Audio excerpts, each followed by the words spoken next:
So that's for me, isn't it? Nimu, please start. Okay. That's not me.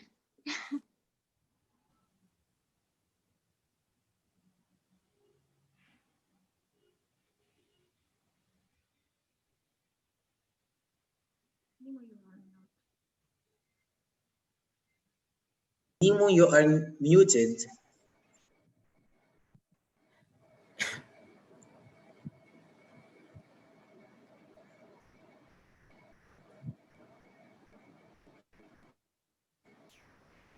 Nimu, you can start.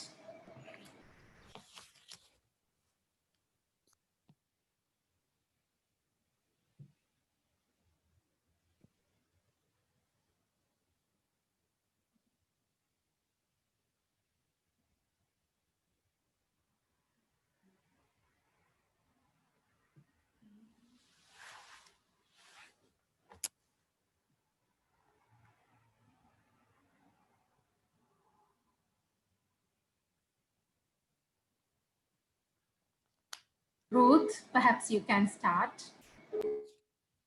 Hello everyone, and my name is Ruth Washuka from Kenya. I am a member of Kenya Society of Caregivers, which is a network for young people who left institutions. And we are so excited to be gathering here today. Of course, we have had 2 lovely and powerful 2 days of this convention, and we have had our brothers and sisters from all parts of the world speak up.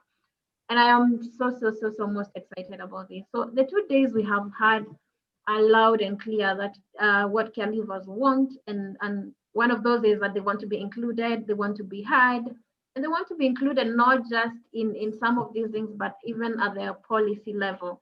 We also were and got to listen to them say there's a gap between policy and practice, and they want to just see that they are part of both of these. And so it's such a great honor that we stand together.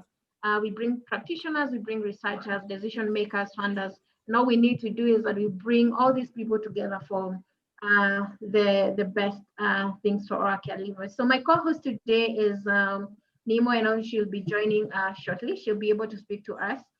But just to ask if she's able to introduce herself before we delve into today's business, which I know you're all excited about. One of the things that I'm so happy about is just seeing different faces, people from different nationalities. And it just reminds me that it's a global issue, but there's also a global commitment to see that we are doing the best for caregivers. So I'm just going to bring over my co-host, Nemo, to say something to us and just allow us to go to the next session. Is Nemo there?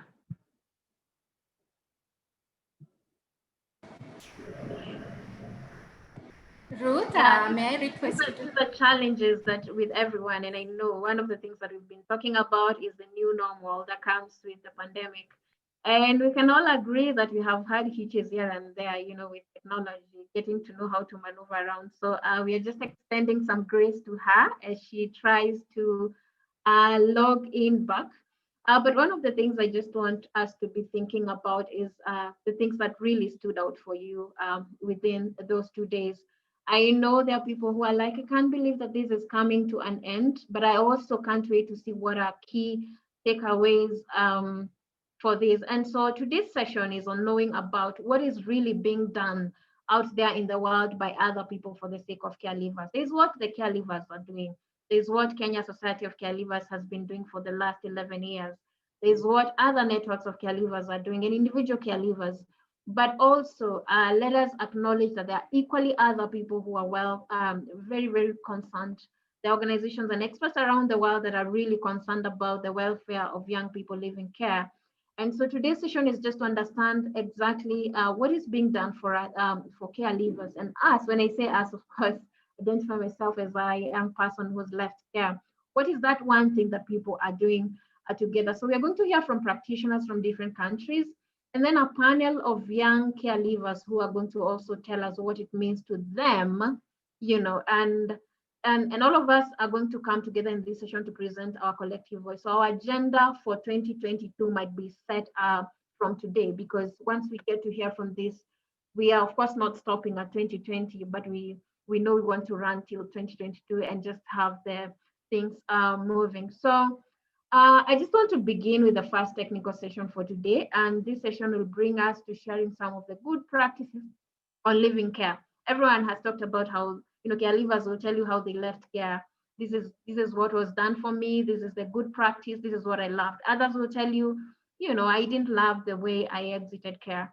And so today we just want to listen to one of wonderful people who are going to just tell us, to share with us on the good practices. What is it that when we look at, we are able to say, this is a good practice on living care. So we have India, Jordan, Australia, Germany, and international practitioners at this session that is going to be moderated by Anna, who is a psychologist, a researcher, and a board member of FICE Switzerland. So I'm just gonna bring you over. Please take us through this and just let us hear from you and the expertise on this area.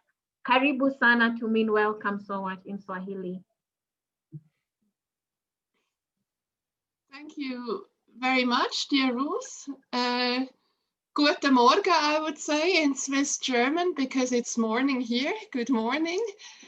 Hello, everybody, and welcome to this session called Good Practices in Supporting Care Leavers, Global, Regional, and National Commitments. The question, of course, is what is a good practice in supporting care leavers? Is it perhaps a practice that did not start on the 18th birthday, but when the young person first came into care? Or is it a practice that was developed together with young people leaving care? Or is it something altogether different? In this session now, 6 experienced and engaged experts from both practice organizations and academic organizations will share with you practices they consider to be good. In the following session, moderated by my friend Maximilian, experts who themselves have experienced alternative care will discuss what they want as good practice. Certainly, practice will be best when all the different actors bring their experience, their engagement, their knowledge, their critical thought, and their joy in creating something good together. And I'm very happy that this convention plays an important role towards this goal. I'm now happy to introduce to you the contributors of this session in order of their presentations. And I would ask, after I've introduced each person, please say hello and wave so that everybody can see you on the screen. This only happens if they can hear you also. So first of all, a warm welcome to Dr. Aida Essaid and Dr. Rawan Ibrahim in Lebanon. Dr. Aida Essaid is the director of the Information and Research Center at the King Hussein Foundation. The foundation's aim is to mobilize data for positive social change with a focus on human rights issues, gender, social justice, and civil society empowerment. Aida received her bachelor's degree from the University of Toronto, where she double majored in political science and Near and Middle Eastern civilizations, and a master's in Middle East politics and PhD in politics from the University of Exeter. So welcome, Aida. Can you say hello and wave? Hi, good morning. Thank you. Thank you for the introduction. Thank you, Aida. Then Can I just say that we're in Jordan, not Lebanon. Oh, Yes. sorry. That's all right. No. Very, very sorry. It's something totally different. Okay. How embarrassing. So in Jordan. And Dr. Rawan Ibrahim, that is Aida's colleague. She is an assistant professor at the Department of Social Work at the German Jordanian University. Her specialization lies in child protection and alternative care. Her career began as a practitioner in a residential facility for severely abused children. After completing her PhD, that examined experiences of Jordanian care leavers.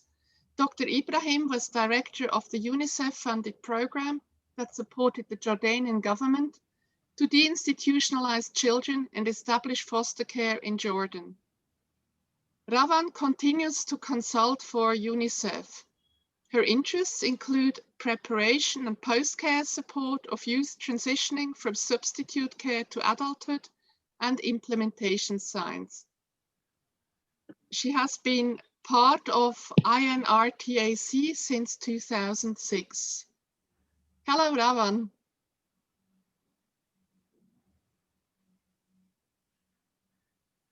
Hi, sorry about that. So, hello. Now we go to the person who will present second, that is Anisha. We go to India.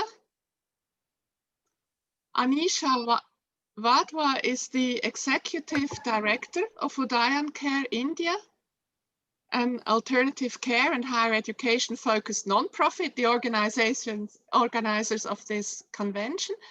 She is passionate about the development of models of care for young adults leaving childcare institutions and has for the last 16 years been a mentor to children and young adults growing up at Udayan Care. She is a Chevening Fellow from the University of Oxford, and today she will be sharing the Udayan Care model on commitments to care leavers. Hi, everyone. Hello, Anisha. Gabriela Rask is the next person we go to. She's in Austria and active internationally. She's a project coordinator in the Youth and ICT4D team at SOS Children's Villages International. For the past 4 years, she has been working on the cross-national EU co-funded projects, training professionals working with children in care, prepare for leaving care and leaving care. She also coordinates the work of SOS Children's Villages International Youth Coalition, which is the highest body in the federation representing young people. Hello, Gabriela. Hi, thank you so much. We go on not very far from Austria to Germany, where we have Matthias Hild. He is the program manager at Bridgestone's Brückensteine in Germany. It's a collective impact initiative of several projects and organizations in Germany. Matthias has a focus on using digital approaches to prevent increasing digital disadvantages. He will share insights of their digitalization project and the crucial role and involvement of care leavers in it. Prior to Brückensteine, Matthias was project lead at the Foundation of German Economy, one of the largest educational institutions in Germany. Hello, Matthias. Good morning. Good morning. Thanks for having me. And last but not least, a big jump from Germany to Australia. Welcome, Susan Barton. Susan is a revolutionary Australian leader in the area of youth and homelessness and the founder and director of the Lighthouse Foundation for Homeless Young People. She has co-authored 2 books, Build Your Teenager's Self-Esteem and Therapeutic Residential Care for Children, an Attachment and Trauma-Informed Model for Practice. She has been inducted as a member of the Order of Australia in 2002 and into the Victorian Honour Roll of Women. Susan was recognised by the Australian Financial Review and Westpac as one of Australia's 100 women of influence. Hello, Susan. Hi, and I promise I didn't write that about myself. Okay. So now you've heard a little bit about each person. We will start with the first presentation by Dr. Aidan, Dr. Ravan from Jordania. Thank you. I'm going to go ahead and share my screen then.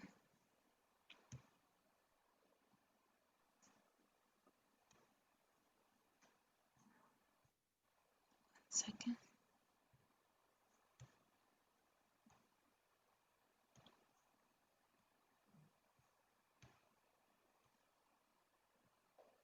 Are we there? Okay, just start my timer. Thank you, and thank you for having us. It's a pleasure to be here today. We're going to be talking about, Dr. Dawan and I, how working on developing support for care leavers in Jordan. And so to do that, just to give you an idea, this was a project that the Information and Research Center, which is part of the NGO, the King Hussein Foundation, based in Jordan, did base with the support of a grant from FHI 360 and USAID. It's called a Democracy and Governance grant. And the objective of the grant was to identify, the different forms of discrimination faced by youth deprived of family ties in Jordan, as well as to create a network of civil society organizations who provide services for all care leavers, and to try to reduce the stigma and discrimination that youth deprived of family ties face by raising awareness about their different types of rights. So just about the project, it was, really over the course of, almost 4 years, where it began with research, because really everything we do at the Information Research Center begins with research, and then based on the results, awareness and advocacy as needed, and wherever possible, using participatory action research, peer research. And in this project, peer research was one component. So we did but let me take one step back actually and say, where did one of the the issues for this come from? It was from the Convention for the Rights of the Child at the UN committee in the review of Jordan, where they kept telling the Jordanian government, please stop using terminology such as illegitimate and of unknown origin and so on and so forth, and instead use born out of wedlock. And in the Jordanian context, that's just as discriminatory. So doing a review of the literature, a social stigma survey to see the perceptions, attitudes, and behaviors of society, and most importantly, training 12 youth to be the researchers and to carry out the research with 40 of their peers. And in addition to, of course, the technical expertise of Dr. Dawan, we also were working directly with the civil society organization for youth deprived of family ties, which is Sakina. And then based on that research, all of the research triangulated using social identity theory, where we found that in the end, in order to reduce the stigma, we need to change the perception which is tied to the name. Instead of the derogatory terms that we hear in Arabic of unknown origin and illegitimate and foundling, we found that as long as they're being raised in care centers with orphans and in Arab, Jordanian society, Muslim culture, orphans are a social responsibility. So the youth themselves said, if you're going to call us something, call us orphans. You're raising us with orphans anyways. But if you need to subclassify us, then refer to us as youth deprived of family ties. It's a lot more dignified than of unknown origin or even born out of wedlock, which, as I said, is discriminatory in Jordan. So now in the next review of Jordan by the CRC, which is taking place next year, we'll be putting in our shadow report that this is the term that the youth themselves prefer and that society doesn't discriminate against. And Dr. Rawan is going to tell you more about the other outcomes of the project, but just to let you know that we produced a care leavers kit, which based on what the care leavers also informed us, information they needed to know when they left care centers, has, the different themes over there, but also little quotes of tips, of advice from, each other to one another. And there's also a digital campaign via this website called The Beginning, Al-Bidaya, which has all of this information for those who want more awareness, as well as for the care leavers to be able to find this kit. Okay, so I'll take over from here. Thank you, Aida. يعطيك العافية. Thank you. Allah All right. So another part of this, another really important part of this project was the development of a network, a coordinated network that was really developed to support young people during their transitions once they directly from transitioning from residential care and beyond. They didn't have to, the process did not necessarily have to start when they were still in care. Can we go to the next slide, please? Okay, so we just wanted to share a few of the main steps, basically, of how we developed the network. The network was developed using a bottom-up approach. What was first done is a peer research resource mapping exercise was conducted with the young people themselves to identify where they get support from, particularly where they get support from any formal institutions, because NGOs at that time were still budding. There was an increase of awareness about the plight of care leavers. So a number of NGOs were either focused on care leavers or started increasingly including care leavers as part of their target population. So after we conducted that mapping exercise with the young people themselves, this was then followed up with the identified civil society organizations. We also wanted to make sure that we really covered all of the bases for the young people. So we followed that up also by developing a matrix of the available services, and then of course any additional needs that perhaps they may not have thought of because they weren't at that, let's say, developmental age. So one such need was reproductive health. We then brought together all of the organizations who offer these services to the target population. And we explained basically what the network was supposed to do, which is to provide support that is otherwise not really coordinated and available to those young people. And then this was followed up with developing pathway planning and the referral mechanism system. But it's important to point out here that the whole process and the pathway planning was continuously verified by the young people, especially its content and the steps. And then of course, legal documents were developed to try and formalize the network. So next one, Aida, thank you. So I'm not gonna get into those because of time, but these are basically all of the services that the NGOs provide. So they range from health to legal aid and so on. Okay, this is the list of the members of the network. And this was basically when we launched it. Next slide, Aida. Okay, so I just want to, as a final slide, just share the main challenges. Unfortunately, although we do believe that the network is absolutely crucial, and we have established a pretty solid foundation, we are still going through some challenges.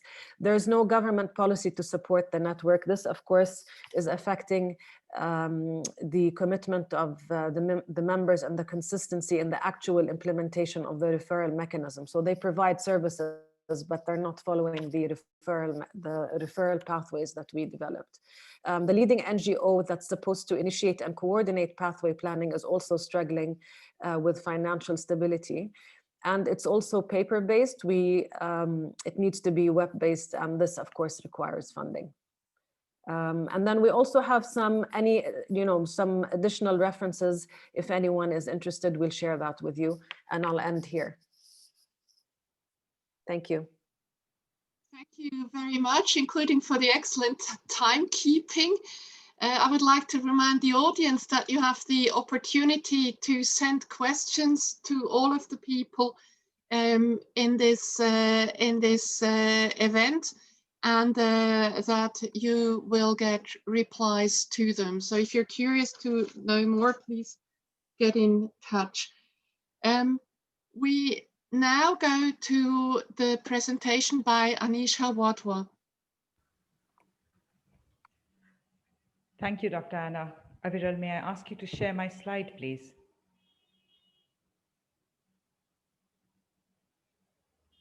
Thank you so much. Good afternoon, everyone. Don't play, please. Thank you. Good afternoon, everyone.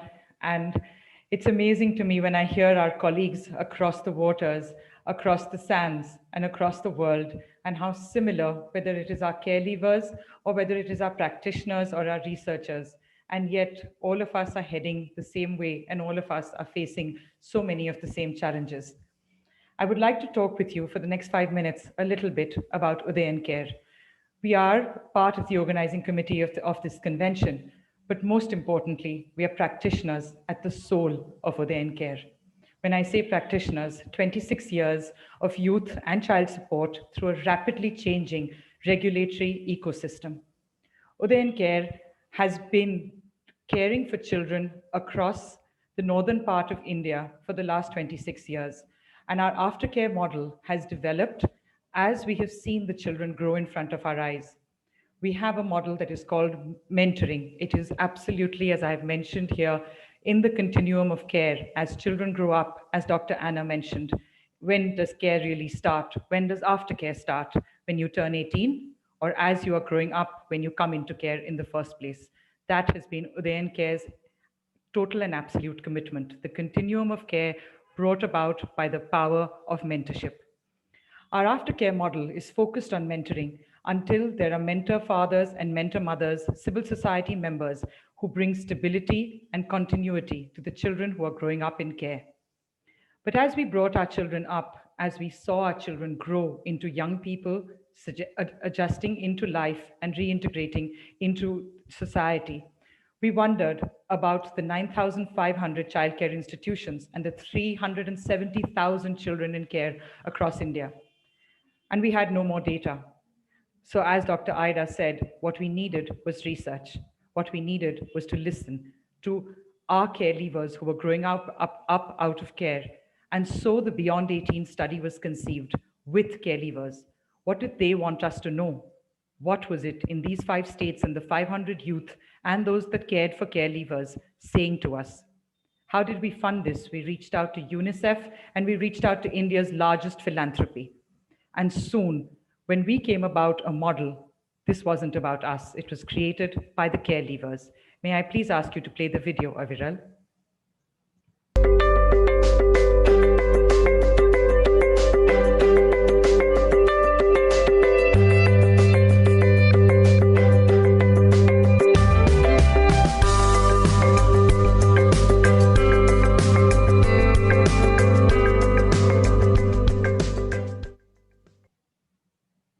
And so I saw the pieces of the jigsaw puzzle in Dr. Rawan's presentation. And so I see and I share that it is a care leaver who put these pieces together. These are what are so interconnected. This is what makes practice plus data move towards what we call collectivization. We have heard from Ruth what a powerful part of the Kenya Care Leavers Network she is. We're trying to do what you're doing, Ruth. We're trying to grow and we're trying to be a part as what we call SILK, support for youth leaving care. We're there at the back, but it is the voices of care leavers that led us to these 8 domains and for us to begin our aftercare outreach program, Beyond Udayan Care, where we reached out to civil society as mentors, but equally importantly, as investors in the youth that have been growing up in care and are now transiting out of care. And yet, the concept of aftercare is something that is so new to India as a country that we must go back and start right from the beginning in terms of awareness building, to look at aftercare as a right, to look at the guidelines of aftercare that do exist in law in some states, but so much more to be done in others. In India, it's interesting to share that we have the most wonderfully crafted laws. It is their implementation that has become our life's work. However, in the last 1 year, I can't believe I'm saying that. Yes, it has been almost 9 months that the COVID-19 pandemic has upended our work, our lives, and indeed the lives of those that we have been caring for and working with for so long. We have had to work completely and pivot our interventions towards temporary shelter, as well as giving care and support to those care leavers that have lost livelihoods, that have lost dignity, and indeed have lost their housing. This is what we do on the ground. But where the groundswell is built is the National Alliance, the National Alliance that is seeking a government response to all of the COVID needs that we've been hearing about the last 2 days as we've listened to our care leavers. I would like to end on the thematic of what we're talking about by just saying one thing. We do not do for aftercare youth. We do with care leavers. Thank you. Thank you very much, Anisha.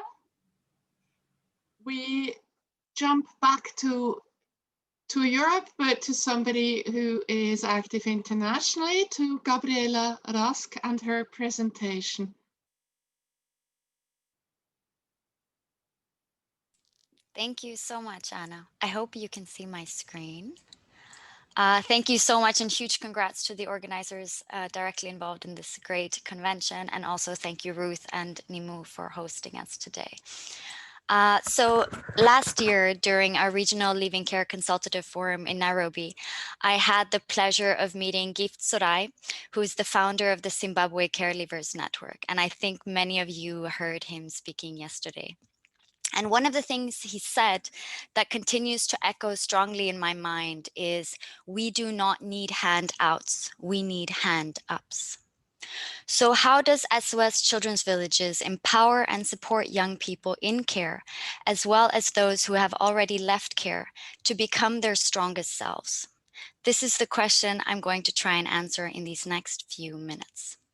So as you might already know, SOS Children's Villages works with children and young people in alternative care or at risk of losing parental care in 136 countries and territories. We support young people in care and transitioning out of care. And we do this by partnering with every young person to ensure a holistic preparation process towards independent life. Together with young people, we identify and build positive relationships and partnerships. And finally, young people who have grown up in alternative care are eligible for aftercare support. Now, let's have a look at some of our global projects. So first we have Youth Power, which is a program for young change makers. It offers young people the opportunity to showcase their work, receive training, tools, and funding to help scale their initiatives to drive change for a better world. We also have Youth Can, which is a global multi-stakeholder partnership that empowers young people to become self-reliant and successfully transition from school to work. It combines mentoring, first work experience, and soft and technical skills into one comprehensive approach. Then we have the Prepare for Leaving Care training, which was co-developed in the frame of EU co-funded projects together with Celsus and 11 national partners. The training builds the capacity of care professionals to best support children and young people for leaving care. Now, the truly innovative part of this training is that young people with care experience co-deliver it. And finally, we move to our digital platform, Youth Links, which is supporting a number of SOS employability programs. It leverages the power of technology to support more young people towards employability by providing virtual training and mentorship opportunities for young people, no matter where they live. And I really want to note here that all these projects are locally contextualized and also tailored to the needs of young people. Now, let's have a look at some national good practices. So first, let's go to SOS Children's Villages Sri Lanka, where we see good support of care leavers networks. The 18+ Alliance is an independent coalition comprised of civil society and corporate sector partners to build support systems for youth leaving care. This was initiated and is coordinated by SOS Sri Lanka since 2017. There's also the Generation Never Give Up Network, which is the first care leavers network in Asia for peer support and self-advocacy. And it has now reached 200 members. And then we have SOS Children's Villages Croatia with a leaving care support expert. Now, this person empowers young people on their path to independent life. The expert participates in the planning of leaving care together with a young person and youth educators, and also continues to support this young person after leaving care, thereby providing this valuable support in one of the most crucial phases of these young people's lives. And then let's move to SOS Children's Villages Belarus, where we have Yasam, which is a youth-friendly online application supporting youth on their transition to independent living. The app includes 10 topics with 80 informative articles and 45 practical examples. Now, if you haven't yet checked out the video about this app, then I strongly recommend you to go to the resource center in the next break and check it out. And finally, we move to SOS Children's Villages Ethiopia, where we want to highlight the importance of continuous, strong, and healthy emotional bonds between care leavers and caregivers. So here, young people who have transitioned to independence, they keep close relationships with their caregivers. They specifically enjoy celebrating family birthdays, weddings, national holidays, and graduations together. This, I have to say, is a common practice in all our programs around the world, but it must not be overlooked as these relationships of love and support are key for a successful transition. So in conclusion, nothing for young people without young people. Thank you. Thank you very much, Gabriela. Thank you. And we go on to Matthias from Brückensteine and his presentation.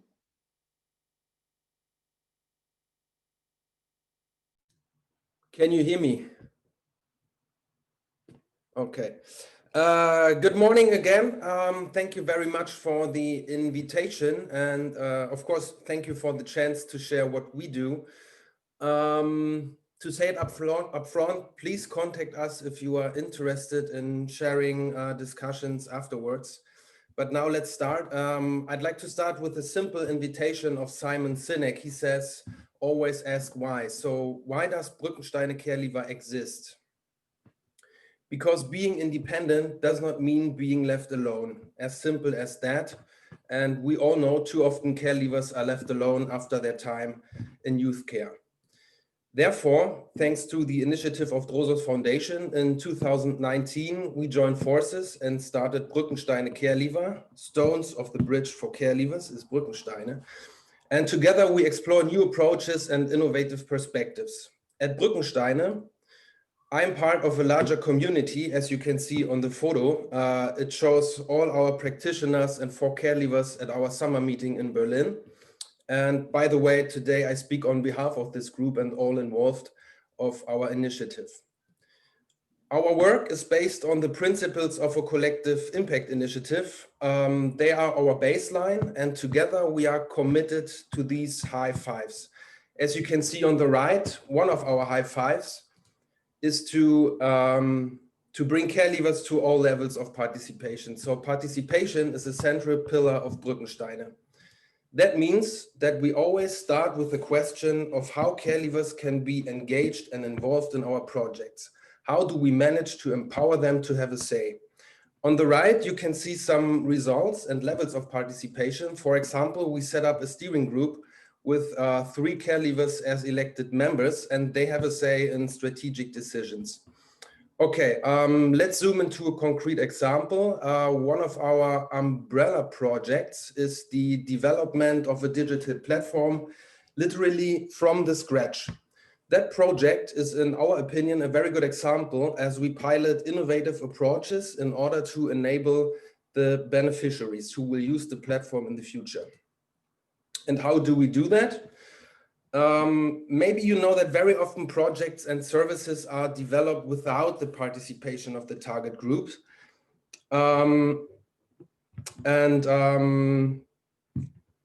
They have to use something where they haven't been part of the creation. The problem with that process is, in the worst case, the services does not respond to their behavior. It does not respond to their needs and communication behavior. They won't use that service, so it solves no problem.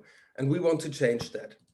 Therefore, we thought outside the box. For example, we work with a team of digital experts.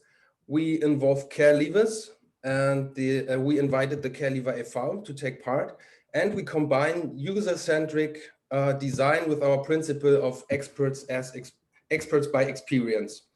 The result is the group which you can see on the photo, consisting of care leavers, digital experts, and that group regularly meets since January and is involved in every step of the design process. A second example is our iterative app testing. Testing means care leavers try out what we build in the ongoing process every 2 weeks. They are behind the scenes and an active part of the process. On the right, you can see one of our digital experts, Nono, in a testing with the care leaver. And at least we plan to have 45 to 50 of these meetings until March or April next year. And on the left, you can see all the feedback we collect. All the feedback care leavers give us will be translated into product changes. For example, a green post-it means we did a good job. A red post-it means we have to change something. For care leavers, this is pure impact.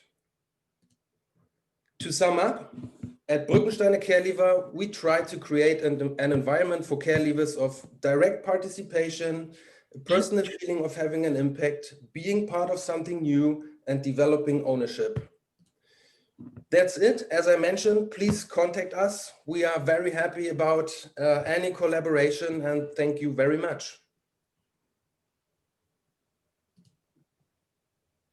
Thank you very much, Matthias. And now we take, I think, our largest geographical jump, and we go to Susan in Australia. Please, Susan. Thank you. Well, it's such an honour to be amongst you all today. So let me begin with an overview of our work at Lighthouse in Australia. We've had over 30 years of developing a solution to youth homelessness, and over 1,000 babies, children and young people have lived in our homes and permanently ended their homelessness.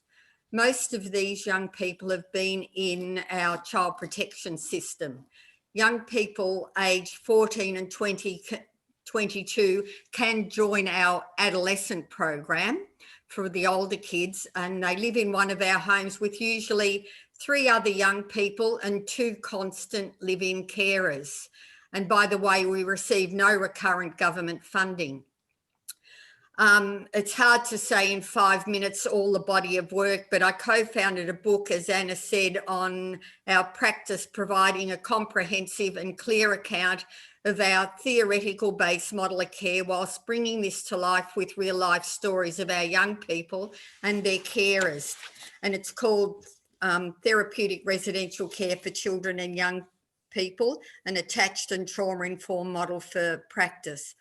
It provides anyone caring for traumatised children and young people in a residential setting with both the understanding and the practical knowledge needed to support traumatised young people to recover and to transform their lives. A unique aspect of our model of care is that it's treatment focused, and it uses a therapeutic, attachment, trauma-informed, psychodynamic approach that is evidence-based and includes recent developments in neuroscience. What we value highly is our reflective practice across the whole organisation, from our young people to our board of directors. And we work to engage whole of community partnerships in parenting our children in a circle of care. Culture is the most important at Lighthouse, and it's the core of our operations, which features individual development plans that set goals and monitor progress of the young person's life skills, emotional, psychological and physical well-being, and are fundamentally driven by the young people themselves. Community committees. Each Lighthouse home is surrounded by a circle of trusted local volunteers who usually meet monthly in the home and work to connect the residents, the young people and their carers to the community, as well as to commit to fundraising, which helps to pay the utilities for the home, literally keeping the lights on. Some of these community members have been around for 20 years. Longevity of contact and support after graduation from the Live-In program.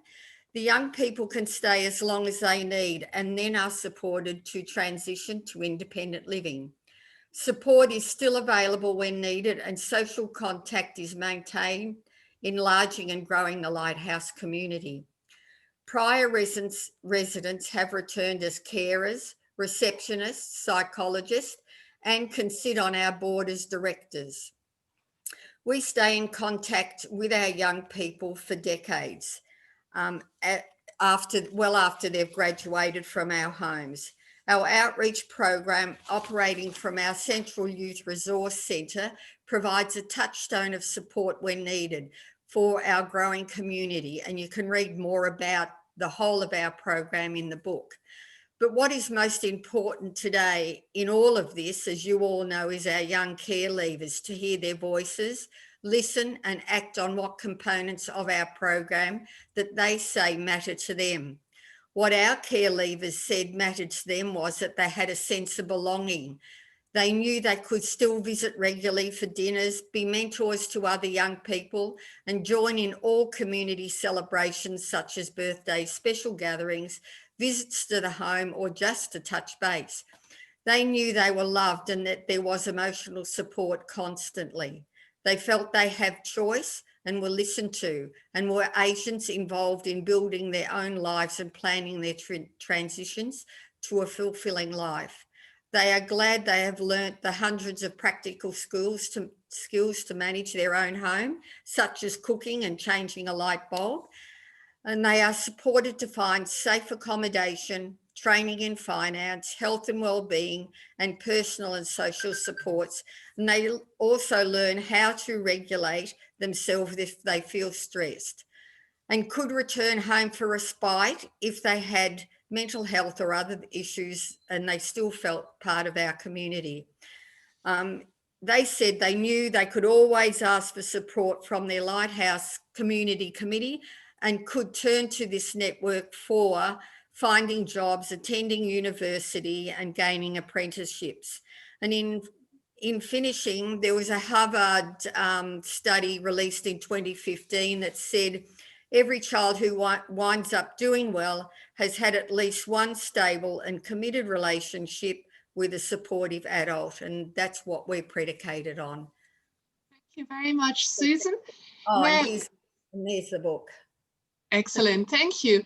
Now we have 2 minutes left, and I'm going to challenge everybody who's now in the session.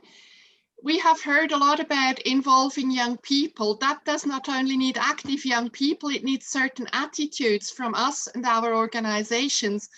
And I would like each of you to think of one word or sentence, be very quick, of an example of an attitude of yourself or the people working with young people, which is important, so young people can voice what they have to say and are really heard. I know it's a challenge, but I'm sure you're up to it. You can all open your microphones who are in this session, and please come up with a word or a sentence. How do you have to be so young people can speak? Maybe I start, Matthias here again. I think for our project to develop that platform, we have to reach them via Instagram, all the social media channels, to engage them to apply to app testing, which is very challenging. Okay, sorry, one sentence. Time is going up, but we've heard digital means modern Just think outside the box. Okay, excellent. Who else? Okay, so Anna, if I understood your question right, you're asking us about our attitude and our perspective. Yes, so that young Okay. people are heard a word or a term or a short sentence. Yeah, I think for me, at least in my experience, the most important thing is that we have to go in with a huge sense of respect for them as human beings and the life stories that they have been through. And we start out as learners, as respectful learners to them. Excellent, thank you very much. We probably have about 10 seconds left. Who still has a word? Okay, I'll go. Gabriella is here. Gabriella here. So Gabriella. I just want to say that listening skills and the strength to really act based on the recommendations and the voices of the young people. Thank you very much, Gabriella. We have to finish. When we reply to answers, we can still put together more questions after this session. Gabriella saying, listening to people and acting, I think that's an excellent transfer over to my friend Maximilian and his group of experienced experts. Maximilian, I pass over to you. Thank you very much, Anna, and all the participants and presenters. Just 1 second. Thank you, everyone. It is my great pleasure and honor to be with you today and to moderate this session. So my name is Maximilian and I had the honor of coordinating several youth-funded programs with care leavers, and it's especially a great joy to see many young people here that we've been working with, representatives from the care leaver associations, especially the one in Austria that was recently founded as a result from one of our programs that Gabriella mentioned before. It was a pleasure working with SOS in the Living Care program and coordinating that. And now it's beautiful to see all the outcomes of this and this amazing international network of young people and organizations and stakeholders coming together here and making this dream come true of this exchange of empowerment. And really what becomes most evident, of course, here is that the youth participation is key throughout this entire convention. So I'm glad to invite you to the second part of the session, looking at best practices as we're asking the questions, what do young people want as a good practice? So this is intended to get the opinions of young care leavers or young experts to what they regard as a good practice, what has helped them in their process of leaving care, and what they consider essential components that make a good practice. So this is a beautiful opportunity to have this interface and exchange between the care professionals and stakeholders in this field, and now the young people to give their direct feedback to what has worked for them and what they want to recommend and pass along to the many people working in legislation, in creating policy, and in trying to improve the quality of the leaving care process around the world. So I'm excited and delighted to welcome our young people here to this session. I want to introduce to you, starting with Mr. Marwan Khalil El Hussari. I hope pronunciation was correct, from Egypt. Do you want to say hi, Marwan? Thank you. So Marwan is an Egyptian care leaver who is currently studying theatrical arts with a specialization in decoration. Marwan worked as a technical theater engineer and is an artist too. He did one solo exhibition in 2018 and participated in nearly 20 group exhibitions from 2016 until now. Furthermore, Marwan is also a volunteer in more than one charitable organizations to provide community aid and give lectures to support children morally. So currently he's a member of the Egyptian Care Leavers Forum at Watwa Society and volunteers with Watwa to provide assistance in youth programs and participates in brainstorming activities to achieve and improve the quality of care for orphans in that organization.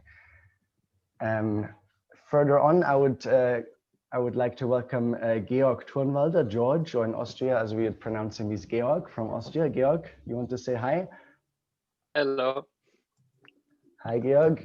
So Georg is from Austria. He's a young care leaver, and I had the pleasure of working with him in one of our Erasmus Plus programs. So he was in care between the age of 15 to 18. After he left care, after leaving care, a legal gap and the lack of flexibility of social welfare institutions became a challenge for him. Eventually, a local nonprofit organization helped him to gain a new perspective and become independent. Currently, he's studying business law in Vienna. In 2018, he participated in the EU project Care Leaving Dialogue. which Vice Austria coordinated as an Erasmus Plus program that aimed at improving the conditions and policy situations for young people. So there was a beautiful political dialogue that we organized, and Georg was very active in framing our policy recommendations and discussing with political decision makers. Georg believes that providing young people with the right opportunities to build a purposeful life is an important investment that benefits not only the individual, but also society as a whole. Thank you, Georg. Last but not least, I'm glad to welcome Mr. Deepak Casey to us. Hello. Deepak is from, can you say hi, Deepak? Hello, hi. Hi, everybody. Welcome, Deepak, joining us here from Nepal. Deepak grew up in an SOS Children's Villages in Chorpati, Kathmandu, in Nepal. He is currently today an architect and an active leader in the disability movement. He's a co-founder of Independent Living Center in Kathmandu, which leads Nepal's efforts for the implementation of the UN Convention on the Rights of Persons with Disability. He's also a registered life member of the Society of Nepalese Architects. In addition, he's an active member of National Paralympics Committee and currently serves as its Deputy Secretary General. And because that's not yet enough, he is currently also working as a short-term accessibility consultant at the World Bank Group in Nepal in earthquake housing reconstruction project. So beautiful success story here of a very creative and successful care leaver here. And unfortunately, the fourth member of our group, who is Sharon King, who would have joined from Australia, is not able to join us now. But in this sense, I would like to open the floor and welcome our young people here, since this is all about your participation and hearing your opinion on the best practices that we have just heard. Let's start with Marwan. What would you consider a good practice that has worked well, maybe in your leaving care process or from your personal experience that you'd like to share here?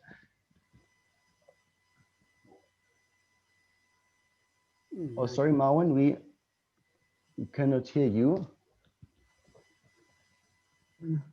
Now you're hearing me? Yes, perfect. Thank you. Sorry. Thank you, Maximilian. Hello, everyone. I'm very glad to be here today representing care leavers in Egypt and the Middle East. And thank you for the opportunity. Here in this session, we're talking about the good practices from our point of view as care leavers. And as a care leaver, I have identified 6 good practice points that, in my opinion, young people need to prepare them for their transition from care. The first one being education. We believe that all care leavers should be granted a non-negotiable right to complete their education system. And so we hope that the decision makers support us in attaining this goal. The second one is housing. We would like to have some financial support from relevant donor organizations in the form of an amount allocated to housing for each care leaver. The third one is health insurance. We would like NGOs to help in providing us with health insurance, especially in countries where there is no public health insurance. The fourth point would be equipping care leavers with the needed skills to become independent. This includes developing their employability skills, such as writing CVs, accountability, and punctuality skills. Also, the ability to deal with emergency situations as fires and having some first aid knowledge. In addition to this, us care leavers should have some basic domestic and housekeeping skills, including keeping a budget, learning teamwork skills, effective communication skills, and learning how to build healthy relationships. Each care leaver needs a detailed plan from his childhood is adjusted that they grow up to prepare them for the transition from care, which includes their needs, appropriate housing, health services, financial support, psychological support, legal support, educational and vocational support, all as programs to be provided. The fifth point is having an allowance We would like care leavers to be given an allowance according to their financial situations. And the sixth point and the final point is care leaver representation. There should be a care leaver representative in the cause of the parliament. It's also important to set up a high committee which specializes in care leavers affairs under the umbrella of the relevant ministry in order to deliver the voices of care heard and to accelerate the decision-making process. These are the main points that to me are good practices in supporting care leavers. And thank you for your time, listening to my point of view. Thank you very much, Marwan. That was marvelous. We'll come back to ask you more questions. I'll want to make this a bit interactive and move in circles. So maybe we can move on to Austria now. From Egypt, Georg, maybe let's hear from you what participation is like for you, since this has been a key word all along. Do you feel you had sufficient opportunities to participate in making the crucial decisions that affected your young adult life in your care leaving process? And what do you recommend to all the people around us here as a best practice for youth participation? Thank you. Thanks. I think for my personal experience, I've been very fortunate, and I think participation was never really a problem, like with the organizations I dealt with. So I think that it works really well by now. I'm very satisfied with that respect. Wonderful, thank you. Do you want to give us any other additional recommendations just on general best practice and what you think could have helped yourself and other young people in similar situations in this crucial process? Yes, so I think what is very tricky, and that's also because I think in general the work with care leavers is very tricky because the needs of each care leavers are very individual. And I think it's very, very hard with the limited resources to really understand where the help is needed and to really help care leavers in need. Considering that even people with fully functional families often probably don't seek help if they need to, even though they would have it easier, kind of already shows how tricky this can be. So, but at the same time, I think care leavers often have strengths, and care leavers do being forced to are more independent, which is generally really helpful in life. But of course, still they kind of, it was mentioned before, this transition to independence. I think helping them there is just a very, very good investment and helps them to make really something out of their strengths. And the already mentioned digital platforms, I think could be a good way to leverage technology to actually provide this help, this broad help, which then can also be easier tailored to the individual level. And I think there was like youth links and help was mentioned. And I think those projects back then, when I could have made use of them, when they would be a great help, I've never heard of such things, but I think that sounds really like something that could make a big impact. Great, thank you so much, Georg. Maybe Thanks. just to add some background on some of these platforms. So we were delighted to implement, to have the Youth Links platform run in Austria as part of the Leaving Care program.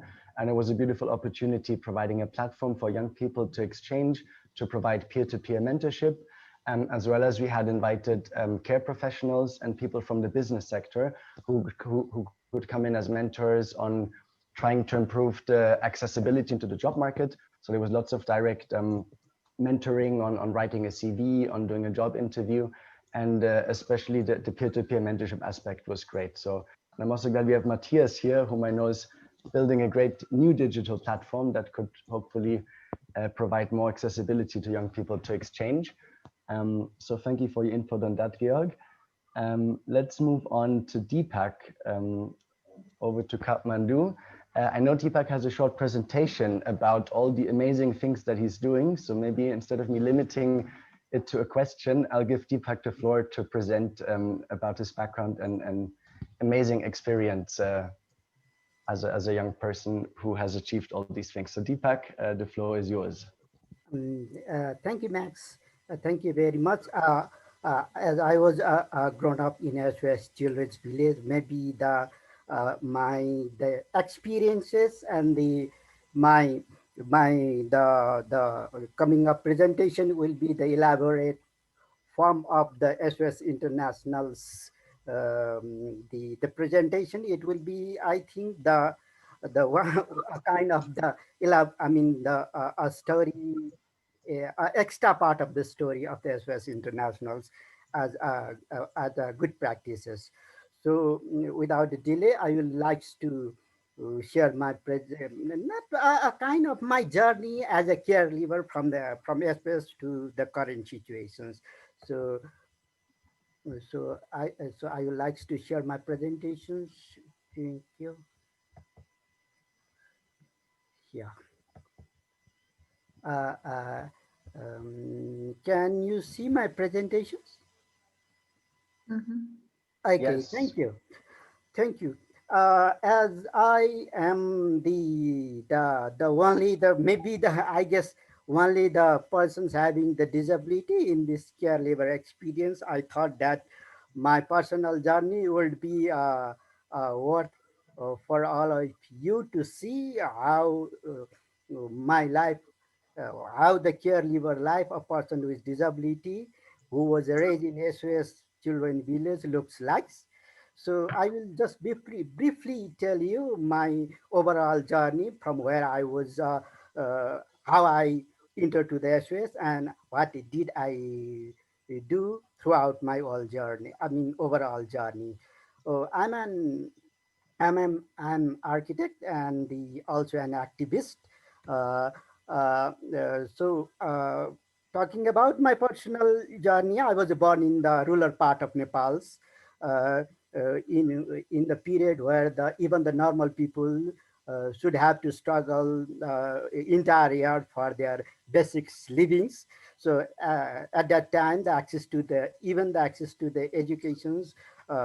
Access to the education or any others kind of the opportunity was a very rare to me. So thinking that my situation, my father's struggle very hard to find a proper place for me. So where I could uh, where I could where I could shape my futures. So he contacted, come in contact with SOS Children Village, your party, and in the right hand side you can see the childhood pictures in the period while I interned in the SOS Children Village, SOS Children Village.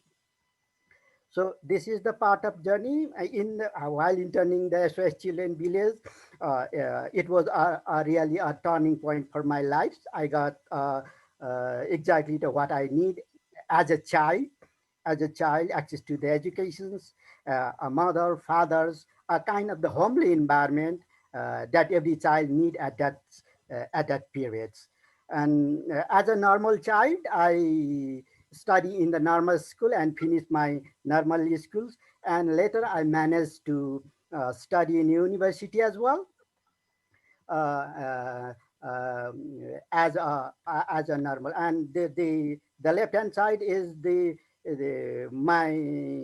pictures where during the pictures where I was success to pass the school's um, uh, school time. And on the right hand side pictures is my beginning of the college life. And you can see at that time when I was a graduate in the architectures, I was the only the persons who were having the disability. So after the slowly before in the SOS and in a school life, I had not thought that I have not exposed to the outside world. And slowly when I when I exposed to the outside world, I realized that the society has not been prepared to expect us as a normal citizen, because wherever I go, I can find a kind of the attitudinal barrier, as well as a kind of the physical barrier everywhere I go, even in the public building, even in the university where I study, there was not even a ramp, and even the toilet where I could get I could have the access easily. So I thought that I should have to besides studying and having the good job, I thought that I should have to change my approaches, so to understand the society more, because at that time, before my school life, it was a kind of the limited, it was a fun life, but when I get real worlds and barrier, I started to think something different, and I thought I should have to change my strategy as well as my thinking. So I was very much interested to know the society, how it functions. So as I was searching for the right path, I came to know about um, the leadership training course in Japan, which was a focus for the person with a disability. And before that, I mean, training, I used to thought that the society, there is a barrier everywhere because I was a disabled. But when I was in Japan, I could use, I do not feel myself as disabled, because I could use the public transportation. I could go everywhere. I could even drive the car. And then suddenly I thought that it was not because of me, because it was a system that they had not thought about us. So I didn't thought about us, and that struck me and deeply. And from my mentor, I came to know that before, I mean, been 30 or 40 years before, the situation of Japan was the same like of today's Nepal. So it gave me a hope that society can be changed, and we should have to forward. Then after returning Japan with my co-worker, I with my co-worker, I established the independent living centers, advocacy-based organizations, who advocacy-based, which, I mean, they work in a different issues of the person with disability. As I am being an architect, I focus my part in accessibility movement, and I started to join the different kind of the networks, and use my expertise and my experience to change, I mean, hope to change in the society. And due to our works, I mean, we succeed to pass and even the accessibility guidelines in Nepal's. And even now we are networking and conducting different kind of the accessibility movement, both by professionally and I mean, both by professionally as well as doing the campaign with my others friends. And during my in the later part of my life, as I was passionate about the sports of person with disability, I also involved in the sports sector as well, because it was so much, I mean, effective tools for advocacy and awareness. I had that kind of the opportunity while I was in SOS Children Village. So and I used the sport as a tool for social advocacy and awareness, because I thought that it was an effective tool to change the society from one way to another. And this kind of the sporting activities I'm doing through my right now, from the National Paralympic Committee of Nepal, where I am right now working as an Deputy Secretary General. At last, I will say that no matter where we live, as caregiver, we are, each of us have the different kind of the story, a life struggle story, and each of us, whether if we are success or not, each of us has a story which we should share, and it has a power to impact to the society. The key is to raise our voice. So united we can united we can make a difference by raising our voice loud and clear to impact the thousands of us living in this world. So, and thank you very much. Uh, it was a brief my presentation, what it looks like a life of caregiver having the disability. And thank you very much. Over to you, Max. Wow, thank you so much, Deepak. That was truly a great presentation and a remarkable life journey and a success story that you have shared with us. It's such a privilege to have you with us. And I hope all the care professionals, as well as people in policy and all the organizations here providing support to caregivers, can borrow a lot from your journey and the recommendations. So we'll really appreciate your input. Let's journey back around the globe to Egypt and go back to Marwan, since you have been volunteering a lot and working with Watwa Society. Maybe you can give us some more of your experiences or recommendations in terms of mentorship that we have heard. What do you think would be a great practice for mentorships, and how could we improve, especially peer-to-peer mentorships and guided support for young people? Thank you.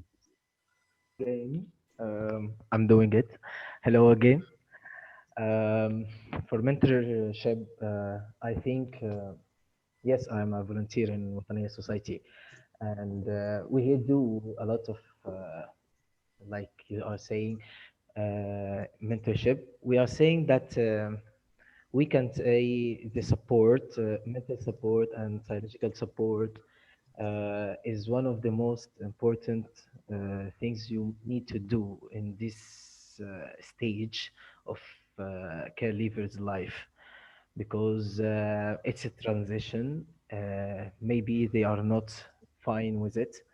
So you do a lot of programs, courses to prepare them, to make them independent, to make them feel like safe. They are not abandoned. So first you do this support, and actually support it could be a lot. I mean, it is the main, and it can be the under the umbrella a lot of things. The support of psychological support and the mental support and the financial support, giving a financial support to complete your education, giving financial support to find your home. All of this is like a mentorshipping, like I was saying. So that's in my opinion one of the most things you need to do for each caregiver, so you can make them prepared and put them in the first, like you said, you put them on the road and they will continue. Thank you. Wonderful. Thank you very much, Marwan, for this input. Let's take it from mentorship to the other key word of empowerment that we've heard, especially in Gabby's presentation. And Georg, maybe you can give a short insight into your journey. Maybe you had some very good quality of mentorship that guided you. As we know, it's a big challenge for many young people in the process of leaving care to get proper accessibility and guidance towards joining a higher education. So it's a great success story to know that you're currently studying business law. What was your journey of empowerment, or what do you recommend that could help for other young people in your situation? Thank you. Thanks. What helped me a lot was that it's been told to me often that even though sometimes things were tricky, I kind of still have it in my own hand. So yes, I may receive help, but in the end, like what will determine my future is still kind of mostly within my hands. And I've been often reminded about that, and I think that helped me a lot. And I also had a lot of motivation. For me personally, like all my mentors, all the people that helped me, the people at the NGO, were really always reminding me that my actions today can shape my tomorrow, and they always also reminded me of that there will be always some shape or form of support. And so I think in Austria, we are very fortunate with the way it is, how you can go to university. So I'm sure at other places it's much harder. So here I really had the luxury of it being not even that hard. And I'm very grateful for that. But being reminded of the opportunities really helped all along the way. Thanks. Great, thank you, Georg.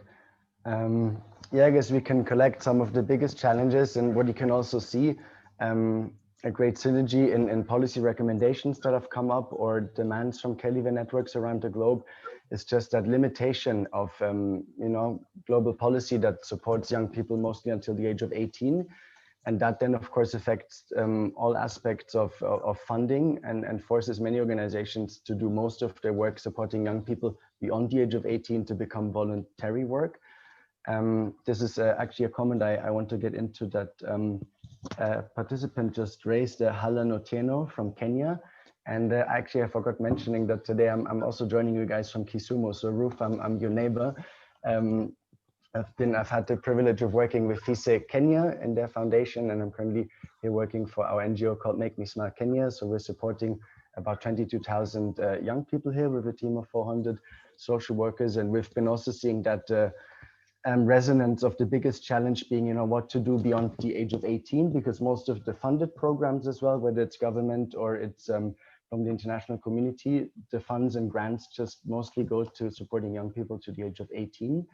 And that's why we need the policy makers here and the political decision makers who are hopefully joining us from around the globe to really realize that big challenge affecting young people and putting them into a great risk of affecting their futures in so many ways.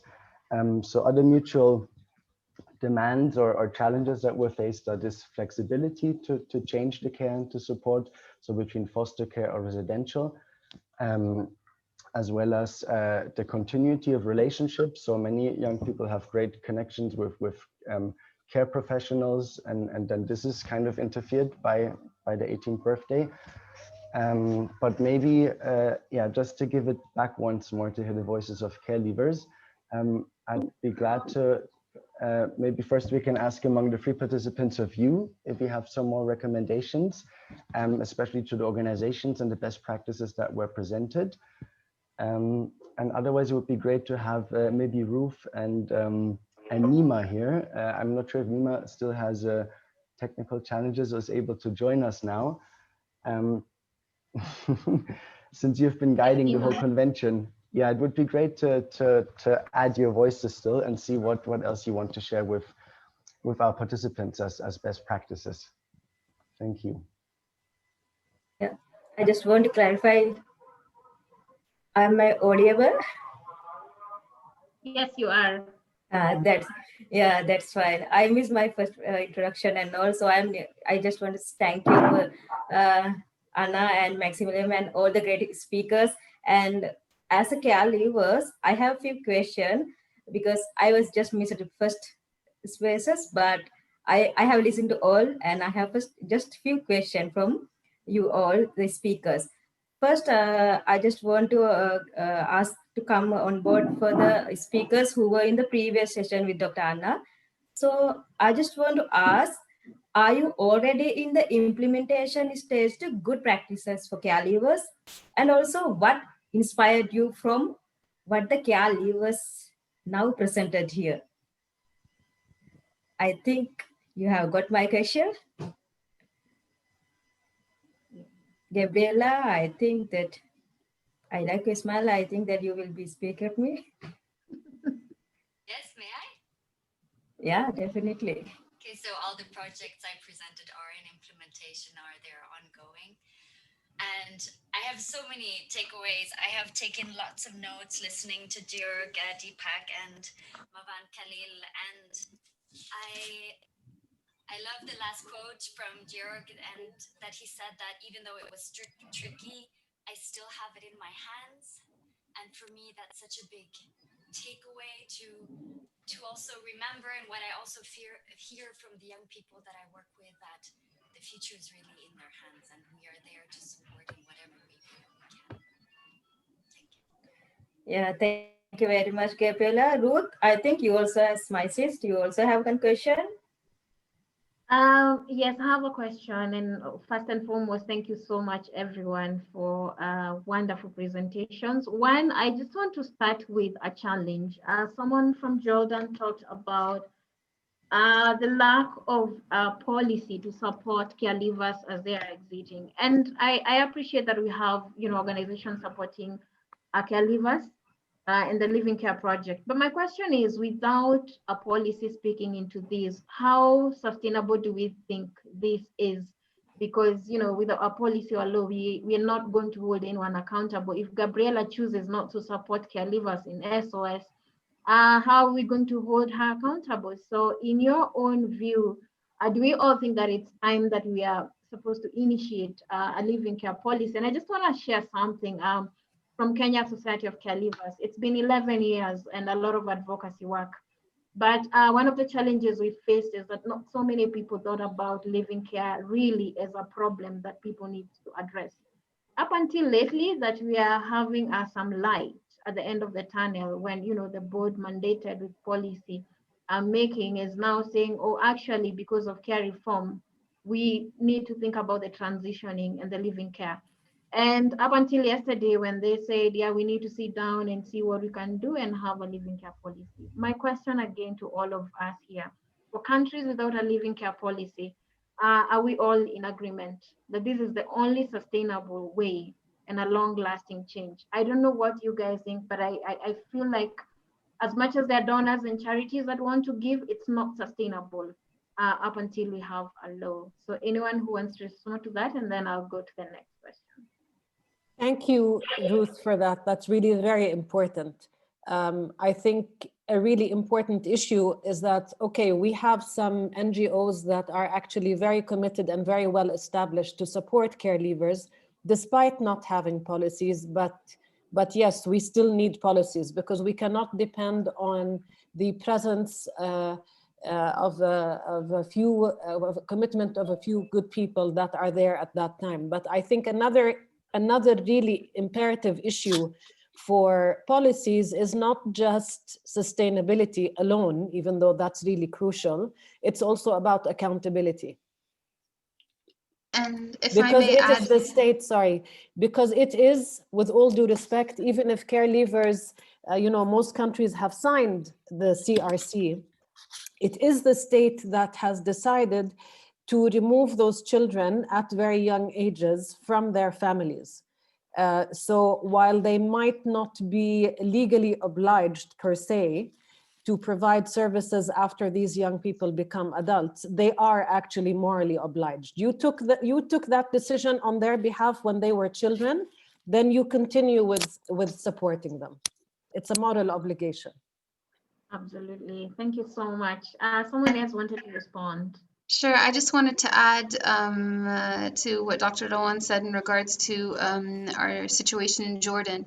I mean, we have begun implementation. The fact that there is the CSO, social support network for care leavers, it's a start. It's definitely not where we want it to be. But the good thing about it is that this network, it's not just, yes, it's about supporting care leavers in their aftercare, but it's also, and a part of the mandate of the network to advocate, for policies to protect their rights. And so I'm happy to say that some of the most active members of this network have, continued the conversation, are still looking for ways, to work together closely in order to carry out the necessary conversations with the Ministry of Social Development here in Jordan in order to make sure, I know it's quite frustrating that we don't have a policy yet, but the fact that it's even on, the agenda at the level of civil society, bringing it to the government, it is a step forward. And the point is that this has started, and it's, it's going to continue. It's not going to stop until eventually there is the policy that we need. So Thank you.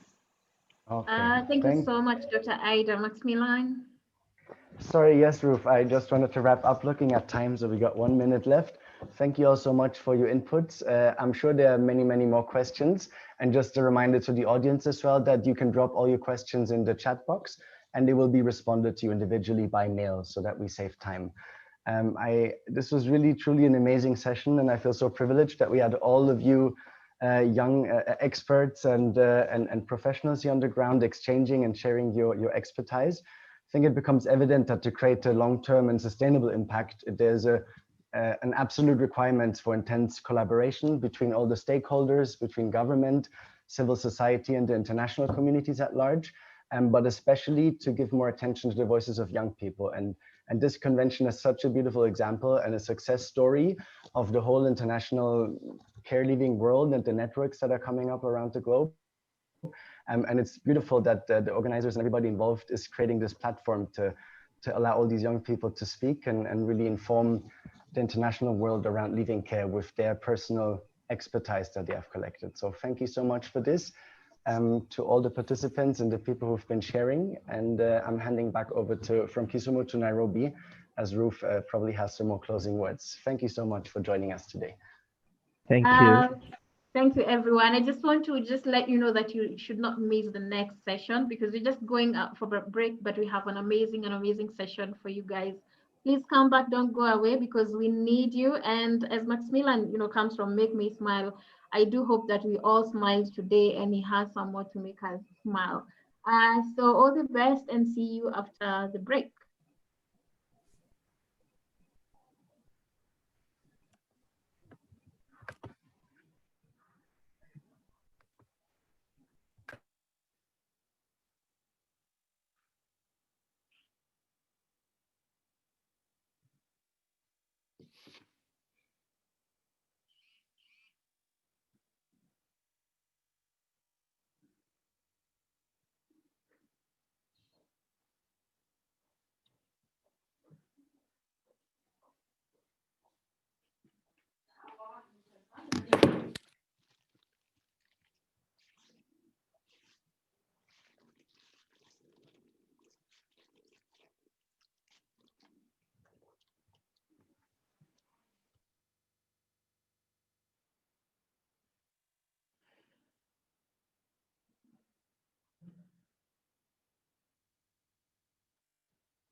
God, something's so loud.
Thank you so much, and I hope we have everyone from the break. Thank you for coming back and for keeping time.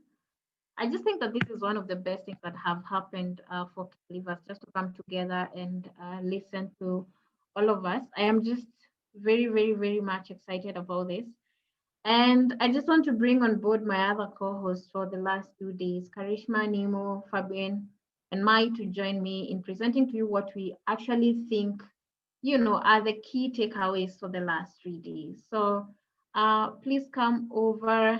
I just want to bring you over. I'm just hoping others are wrapping up, but I think we already have enough people so we could get going. I am sure everyone has a highlight, but what are some of the key takeaways and what do the rest of my co-hosts think in regard to this? So please come over. I just want to bring you over. I'm just hoping others are wrapping up.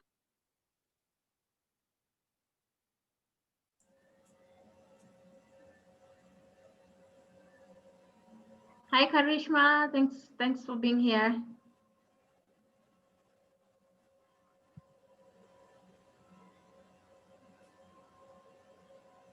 Thank you.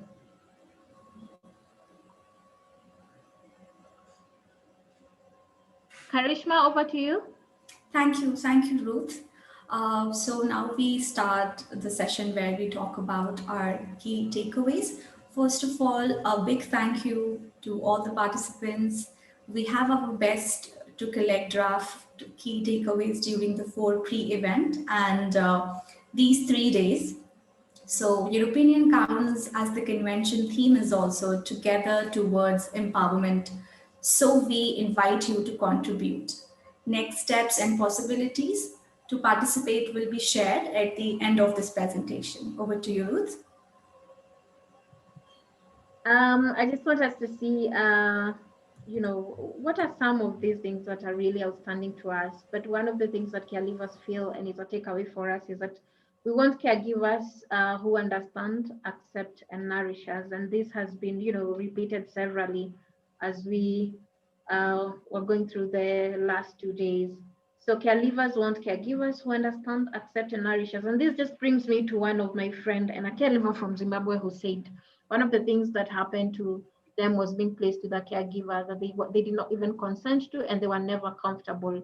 So perhaps we just be very deliberate and intentional in making sure that the caregivers we have are understanding, accept, and nourish. And this will only come when we have participation with young people and children.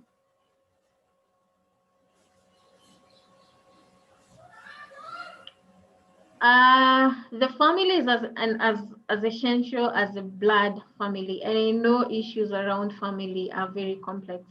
But the caregivers feel that the heart family, what is it?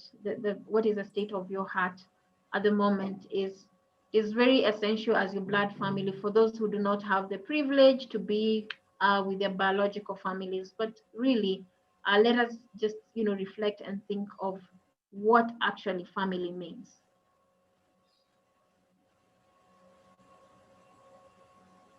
Yeah, so we want to be better prepared for leaving care so that we lead a good and healthy life.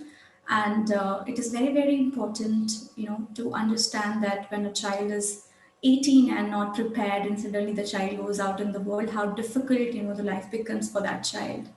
And also, we we may not forget that all care leavers who missed the boat have the scope for a second chance, and we must respect that. Over to you, Nimu.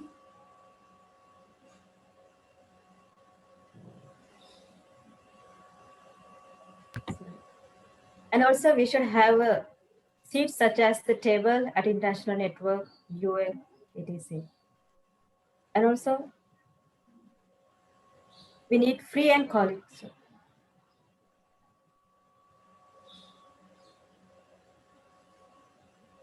We stand for all caregivers, by caregivers, and with caregivers as a motto, like we did as a team, Generation Never Give Up Network. We should be as a network.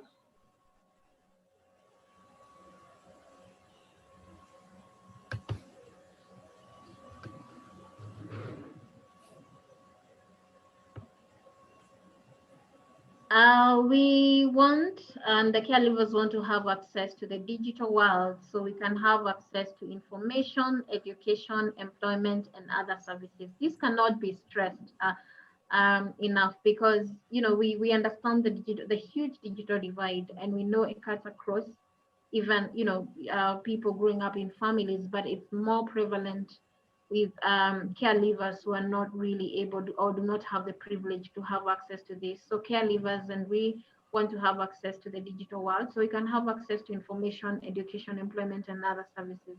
And even more that we have the new normal. Fabian, over to you. Hello. Hello. Yeah, I love that phrase. My life is your job, because it really sums up what is really important. I mean, it's the life of some people, and we have people working for this, and we need to put the emphasis on this, that the life for care leavers is the job of some people, and we need to put all the essence into this, I think. We want more participatory research on our strengths, resilience, and on challenges. We need to give the space to people to be able to participate in every way they can, because it's their life.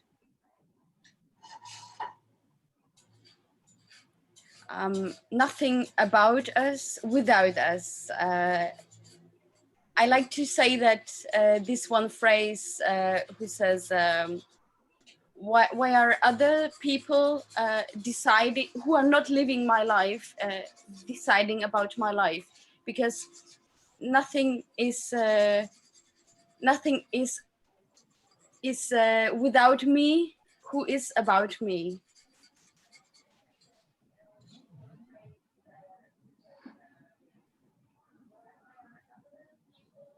Yeah, and 25 should be the new 18, for soft landing from planet Youth Care to planet Earth. And also, I would like to add here that it's very, very important for us to, introspect. If we had our own children, what, we are going to do with our own children. So it is very, very important to ask and understand what would you do, with your children if they were having the same situation like us. Over to you, Yeah, I just want to give this to the Neelam.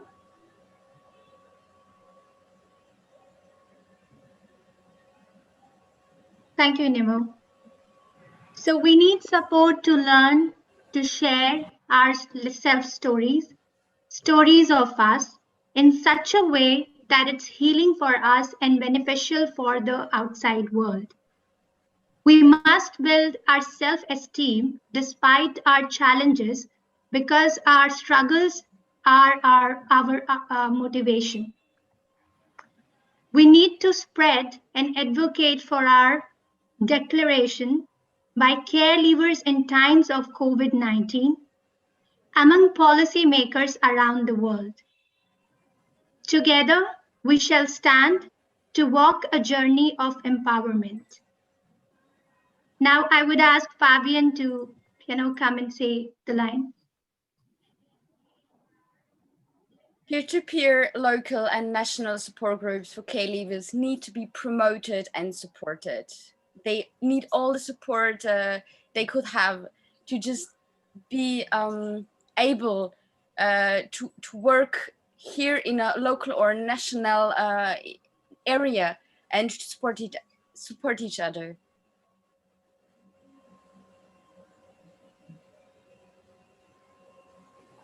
Care leaver networks are like families. I really like this phrase, because I remember the time when we were talking about care leavers, and everybody was like there and said like, I don't even if I don't know a person, he's like family, because you just instantly connect with the care leaver from wherever he is, and you have this connection who is so special, because you already know through what this person went through, and then you just instantly connect, and we are like a family, because we're this big family of care leavers who is here to support each other. And we need to build an international care leavers network and work towards the second International Care Leavers Convention in 2022. We need to stick on this, to keep connected. It's so important. We can and want to give back, but support but support us in this process. We can do it alone. It's difficult, and we want to have help, to have support in this process. But we want to really work in this and be part of this wonderful process.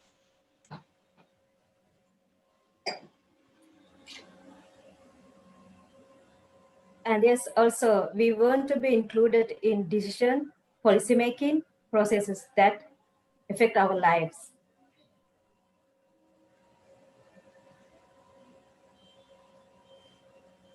We should have a seat at the table at national and international forums, UN, etc. So I would say that if we would be, provided a seat at the table, we would have an opportunity to drive our own lives, to seek support for the things that, that we need support for. So I feel that this is very important, that we all care leavers should be given a seat at the table with the policymakers and with the government, with the civil society organizations, so that we can make decisions for ourselves.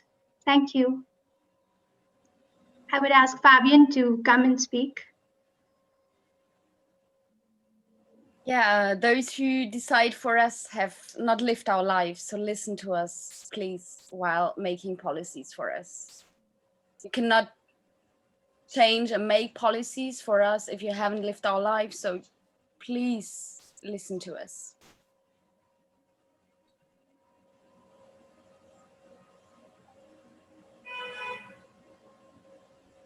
We will share the draft takeaways with all participants of the convention here. And we have created a menu on the Padlet with these takeaways, like dishes on the menu. And you find it under this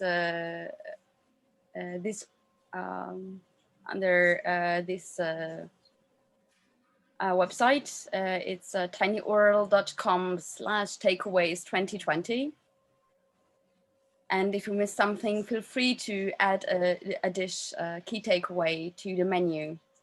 And it's possible until midnight from the 25th November. Just use the plus icon. And a complete menu will be shared with care leavers and care leaver networks, so you can prioritize which points should remain. And the final care leavers agenda will be presented during the post event on the 11th December 2020, and more information you will find on the conference website.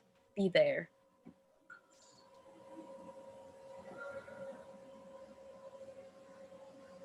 Thank you, everyone. I hope you got to share with us the same sentiments, and perhaps you, wherever you're seated, you get to relate with some of the key takeaways. So I'm calling over, I want to bring over Nemo to take us to the next session quickly. Yep. Thank you, Ruth. And now that you have heard for us, and let me call Liliana as the moderator to lead the next discussion on what global leaders have to reflect on this and how we can be supported in our Agenda 2020. So Liliana is a social worker and currently working with SOS Children's Village, Croatian trauma-informed practice and mentorship support for caregivers. Over to you, Liliana. Hello, everyone. Thank you, Nemo. Hello, everyone. Welcome to the last session of this first International Care Leavers Convention. I cannot believe that it's already end. It seems to me like it started now. I feel definitely the same excitement as the first day. But the end is here, and during this couple of days, we heard many inspiring and very constructive ideas and things, and now it's time to make final conclusions. Martina Taube at the opening said, talked about snowball effect, and she said, let's make the snowball, this snowball move. I think during this couple of days, many snowballs were made, and they're definitely moving. And I would now ask our four panelists to guide us how to use all these snowballs, all this energy, accumulated energy, ideas, motivation, knowledge, and build a better future. Or to be more concrete, what opportunities are there for caregivers that they can use and make the change? We will start with basis. We talked about a lot of participation, and let's see at the beginning how voices of caregivers, their engagement, their participation can make progress. And that's why I will call Ms. Deborah Jones, co-founder and the CIO of Voices from Care, for share with us future suggestions. And please, Deborah, introduce yourself in more detail before you start. Thank you, Deborah. Good morning. I'm just going to switch screens. Give me 2 secs. Okay. I just need to move that. Okay, thank you. Good morning and good afternoon, I guess, in your time. My name is Deborah Jones, and I'm the Chief Executive Officer and co-founder, member of a non-for-profit independent organisation called Voices from Care Cymru. We have our own language, so Cymru means Wales in the UK, for those who are not aware. I would like really to begin by thanking you all genuinely for inviting me to this exciting, important Care Leavers Convention. I do feel very, very privileged and also passionate about the key themes that you've all been discussing over three days, of which I've dipped in and out of. Couldn't always see what was going on, but picked up some of the background information. Unfortunately, I come late to the party. I've been on leave, so I didn't prepare any kind of presentations. So I more wanted to take you on a journey of the organisation I set up, really, along with a group of other young people, becoming quite historic now, over 30 years ago. But Voices from Care Cymru is a service user-led organisation set up in 1990. And we based our kind of criteria on and set our kind of fundamental principles in the UNCRC, which you're all familiar with, on the rights of child, for both children who are currently in the care system, as it was then called, and for care leavers in Wales. We really began, and obviously I'm talking from a lived experience perspective myself, by hearing young people via, unfortunately, complaints about institutional abuse that was taking place at that time in residential units in at that time, particularly North Wales. And that cascaded eventually across international boundaries. UK set up various police investigations, and unfortunately we found that young people were telling the truth, and that on occasions they had been ignored, and on a lot of occasions complaints equally hadn't been represented fully in any kind of way that was meaningful. So that's the kind of negative start for me, sorry guys, but it was very complicated. But what it did lead to was the passion of young people. We campaigned for a public inquiry into institutional exploitation, and that led to many, many international inquiries, including Australia, New Zealand, and the Isle of Wight. The positives from that is we got legal representation in the inquiry, which brought forward the current voices that were in the care system at the time. And this led to us making recommendations to the independent judge or stroke chairperson that there be immediately set up an independent children's commissioner, that there be set up an independent advocacy service that included peer advocacy, and a mandate of including care experienced children and young people into all decision-making procedures and processes in Wales, strengthening children's rights across Wales. As I've mentioned, I come from a similar background with lived experiences.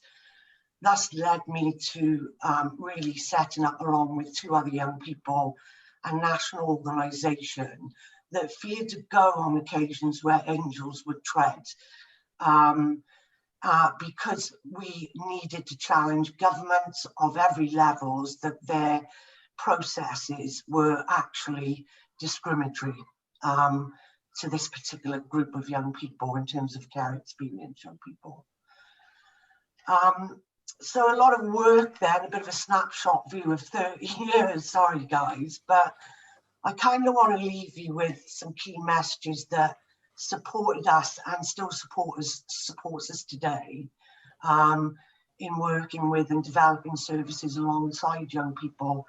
And an example of how we've included and kept young people vibrant to the organisation is obviously through our constitution, which involves, for example, our board of trustees are split of young people and professionals.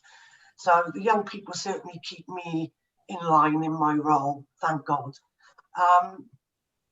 So the key messages I would like to offer you to end really fundamentally lies in the children's rights movement, the essential need for care experienced community to be embedded within decision-making processes, and that goes across policy and legislation and across local, national, European and international frameworks. If we're ever to make any significant progress, we have to be identified as a community. The key to this is to embed an inclusive community that understands the needs of influence and change and involving the services of, the voice of service users and care leavers in the design and delivery, and more to the point, understanding and improvement the outcomes of this group of children and young people.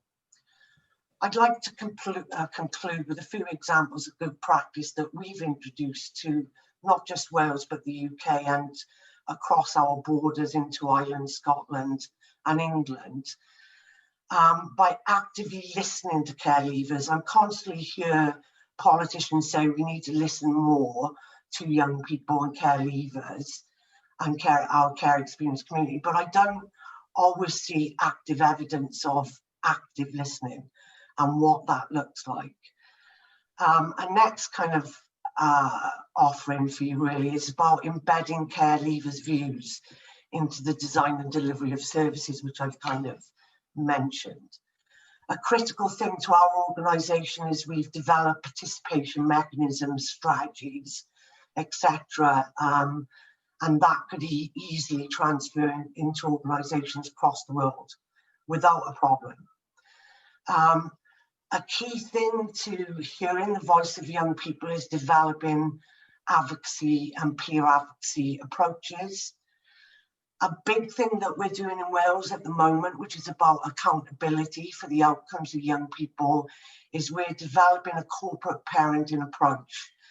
And I can talk about that, another time. I'm happy for people to contact me. But what it basically means is that we're enshrining in law, and we're still campaigning to get this incorporated fully into law, that each and every corporate parent, which includes health, which includes the police, which includes housing and homelessness services, which includes education, which includes social services, and it goes on, are all held accountable for improving the outcomes of our care experience community. I'm nearly finished. The other key thing is about each and every one of, and every one of us acting as defenders of children's rights. And that includes providing safe environments, offering the necessary support. So there's a one-stop shop for young people to come in and feel safe and have their needs addressed. A key thing we also do at the moment is we're challenging stigma and what that looks like in Wales. And another key thing that we've developed during our work over 30 years is that in terms of equality, we want our care experience community to be recognised as a community. And a big thing that young people have talked to us about, and this goes across the 5 nations in the UK, is the importance of love and being loved and loved. And for many, that's been about 3 years of discussions, because for a lot of young people, they didn't want to be loved. But equally, we needed to understand the importance of being nurtured and how systems understand how they can love our children, young people, and our care leavers across the world. So, thank you for your kind patience and good luck in moving forward with this very important work, and very important for us to own the narrative and keep smiling. Take care. Thank you. Thank you, Deborah, for sharing this rich experience of voices from there, and giving audience a few suggestions how to improve our participation process. Now we come to the part where often everything stops. That I'm talking about finances. Luckily, Dr. Delia Pop knows some opportunities that can be used for financing. And she will also talk about one more important thing, and that is leadership, and how to use those finances to lead others to make the change. Delia, the floor is yours. Thank you very much. I hope my connection will stay in good order. First and foremost, thank you for inviting me to be part of this amazing conference. I think I am inspired, and I believe we are witnessing the development or the growth of a social movement. Few words about me. I am the director of a fund specifically set up to support care reform in Bulgaria. But I've spent my past 20 years as a practitioner, advocate, implementing, change maker, working with an organization called Hope and Homes for Children across the world. I am Romanian, I live in the UK, and I've worked across the world in Eastern Europe, in Africa, in Latin America, and Asia, all with a key inspiration that was given to me by the children, young people, and the parents that I met through this journey. I think it's, I want also to recognize the key takeaways from this conference, and I think they're all relevant to what we were thinking in anticipation that we would be able to create or highlight as opportunities for young people and care leavers and all those with lived experience. Love and belonging, respect, free access to services, the development or the belonging to a movement by care leavers with care leavers, access to the digital world, and this is an opportunity that we have in a moment of crisis during COVID times. My life is your job, an emphasis on ensuring that the professionals that work in the field are really understand and skilled enough to be able to support adequately children and young people.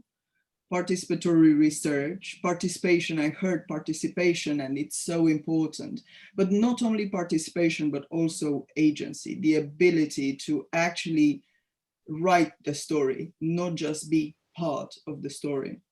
I've heard about storytelling, and I think there is a huge amount that we have ahead of us as opportunities to enable young people to build their skills around storytelling. So their stories and the stories of them as a movement who are really informing and leading the policy making and the service design.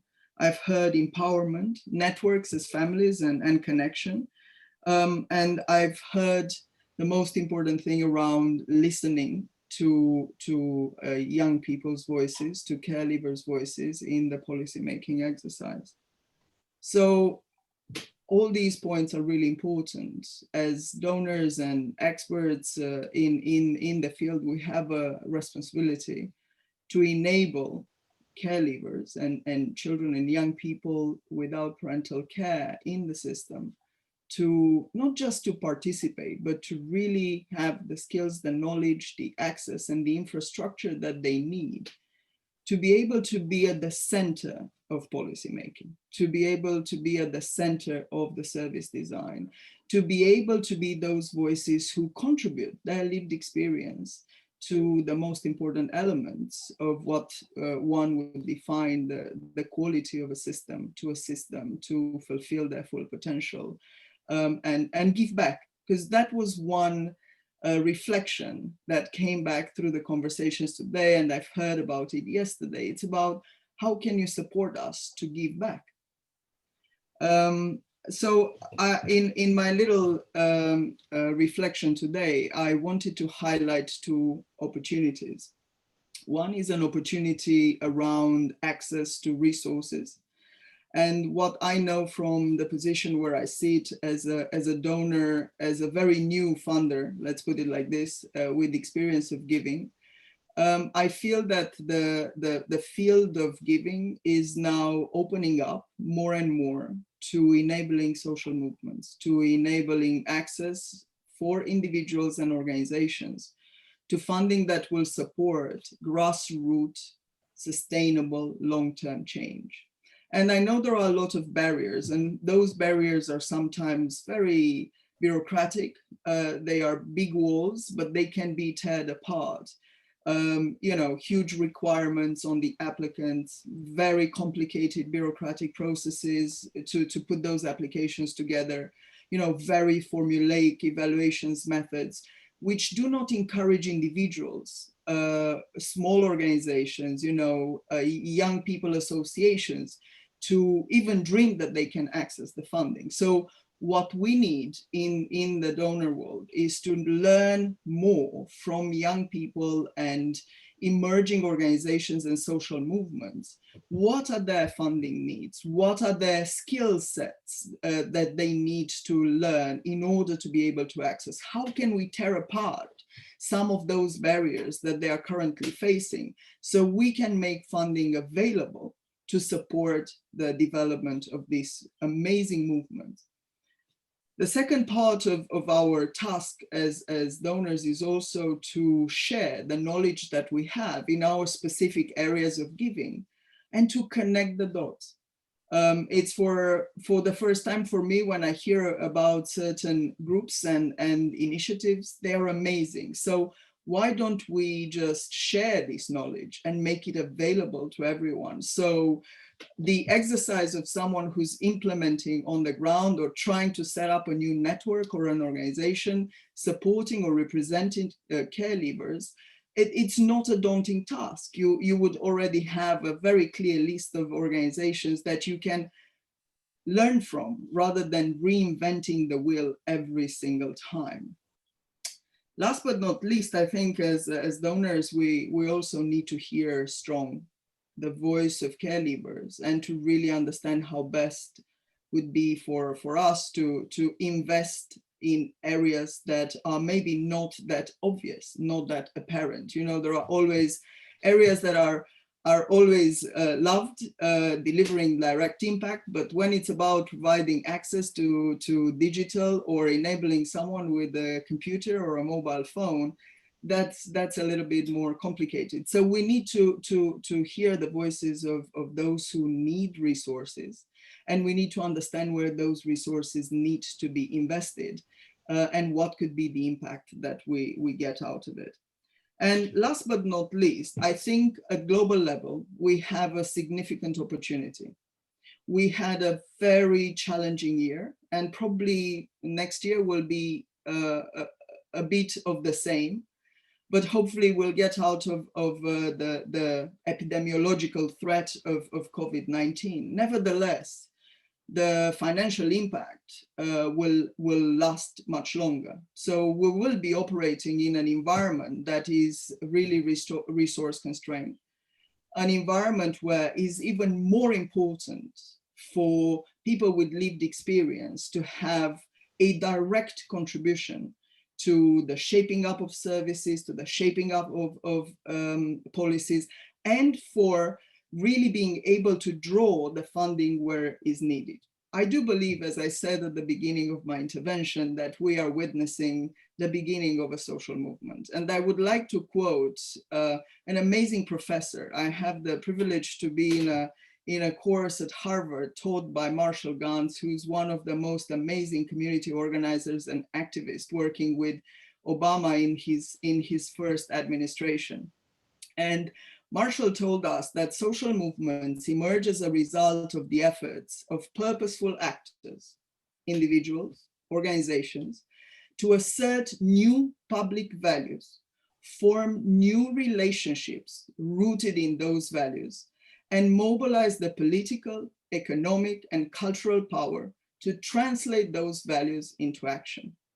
These social movements differ from fashion, styles, or fads, viral or otherwise, in that they are collective, strategic, and organized. And I think this is where I bring my second most important reflection.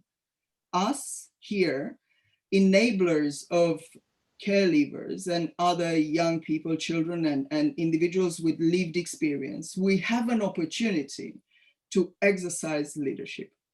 And leadership accepted as a responsibility to create the conditions that enable others to achieve shared purpose in the face of uncertainty.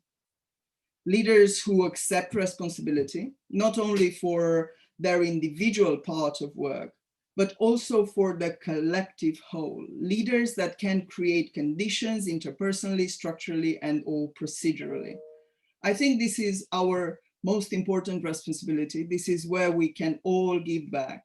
And I would like to complete my intervention with offering a small cohort for a group of young care leavers who are interested in developing their leadership skills through storytelling. Storytelling and leadership is really intertwined.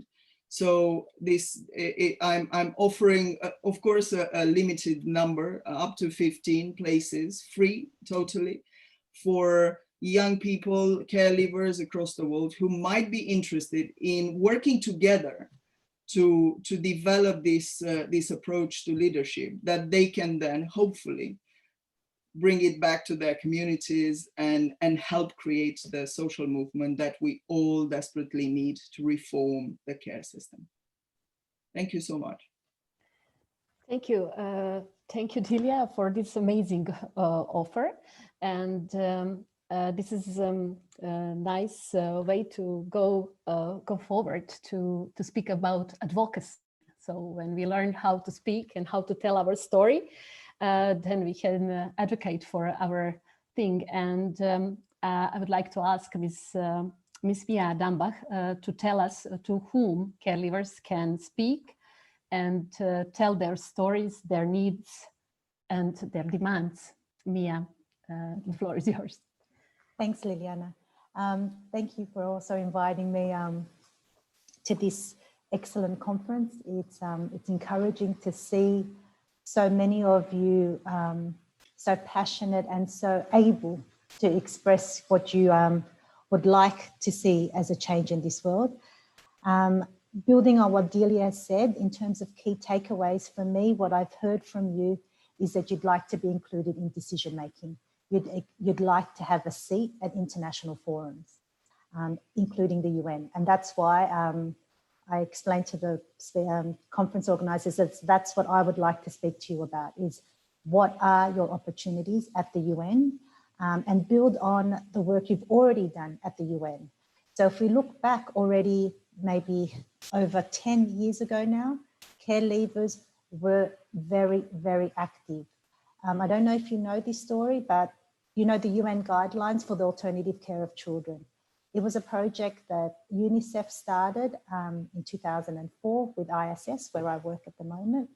And as we were drafting the text, the initial versions of the text, we shared it with some care leavers. And they said, yeah, that's very good. That's really good. But what does that's not going to be helpful for us.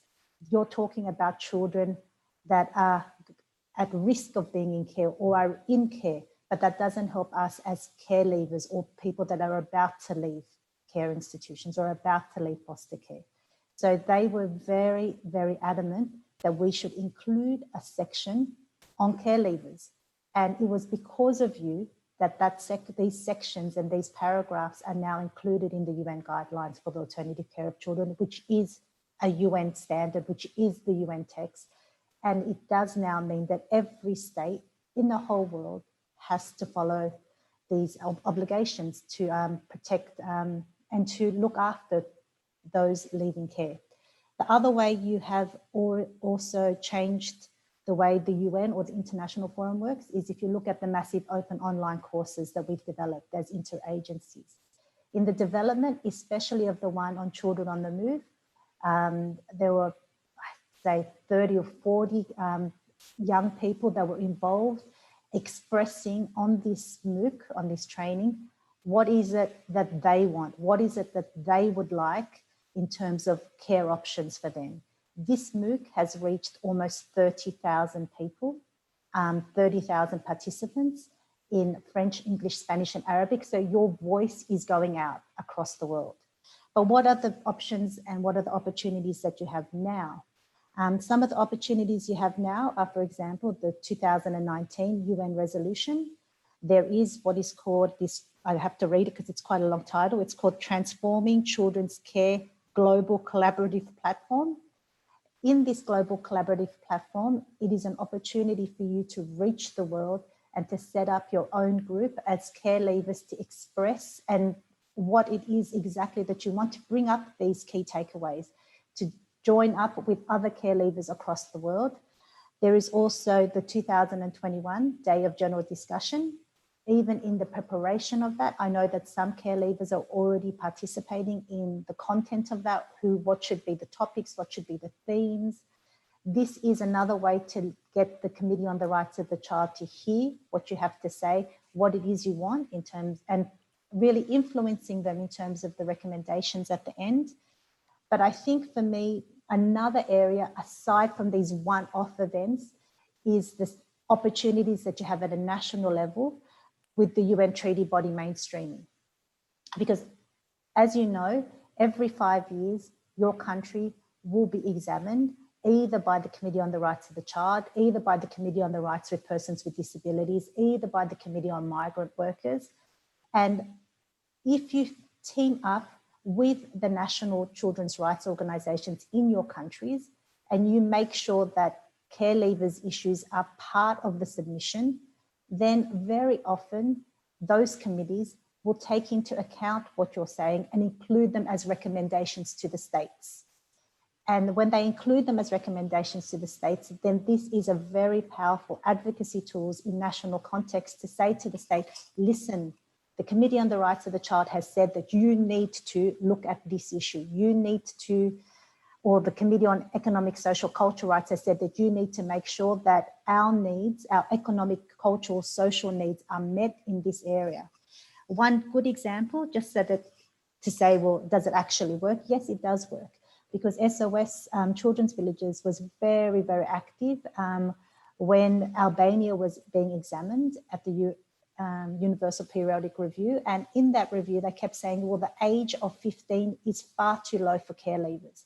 So because of the advocacy work, that care leaver age then was increased to 18. Of course, what you're wanting is up to 25, but these are opportunities for you to advocate for that. And then the states will have to listen to these UN bodies.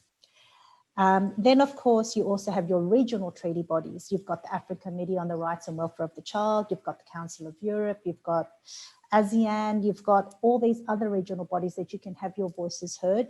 And lastly, if you have a complaint, a real complaint, one where you've exhausted your national remedies, then you've got the complaints mechanism as well, the communication procedure. And this is also encouraging the governments to take into account what the committee has said. And I think that there are some real opportunities for care leavers to have their voices heard at these UN forums. And it's just about contacting the right people to know how do you make submissions and making sure you're aware when your countries will be examined, and then doing it jointly, because the committees are far more likely to hear when it's a joint voice, a network voice, a group of children, rather than just one voice. Here you can really make an impact. Together, you will make a difference. Together you have already made a difference, but together you can continue to make a difference. Thank you. Thank you, Mia, for this amazing summing up all these opportunities. I call really all care leavers that are here to use them, to use all that they heard and to share, and moreover to share with others. So as you Mia said, together we have more chance to be heard and make a difference. Now we go to the person thanks to who all this thing started, all this convention is here. And I kindly ask Ms. Dr. Kiran Modi to say how to develop way forward. And now that we are on end, please tell us how to move further. The floor is yours. Thank you, Liliana. Actually, last 2 days and today, third day, it has been such an eventful, period, and we've been hearing so much from researchers, policymakers, from care leavers, and it is coming out with such force that now is the time to do something. And before I just sum up, the kind of takeaways I have taken personally and the kind of commitment I can make on behalf of my organizing committee, I would just like to tell something to the audience here. Would you know how many people were there on our platform in the last 3 days? It's almost 1,550 people from 83 countries. Had it been an in-person conference as it was supposed to be in March, we could never have reached this kind of a reach. So thank you to everyone who came here, who spent time, who invested time actually on this such a worthy cause. So I must thank everyone. For me, there have been certain dialogues which came up, and I think our care leavers are so full of these beautiful one-liners, and they give you the philosophy, and we have to understand that. I think they want a lexicon change. It should be advocated at the policy level. Why services? It takes away from care. The way we talk about services as if this is part of a project that is being managed rather than cared for. I think this is such an important line which all of us must understand. Another care leaver said, why only successful? Why don't you have scope for failures? And to think of it, all the care leavers who have been able to come here, they are the ones who are still successful. They are the ones who have been able to join this platform. And it bleeds my heart. Out there are thousands and millions who don't even get food in this COVID period. Leave aside technology. How would they join? How are we going to listen to them? How are we going to include their voices?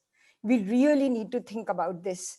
So we should not be worrying only about success stories. We should be thinking of failures and how these could be improved. We have to think about youth with disabilities. It was so wonderful to listen to Deepak, how, with SOS Help, he has been able to reach somewhere. But out there are so many youth with disabilities. They just, especially in India, I've seen they just, loiter in the children's homes because there is no other way, they could be taken care of.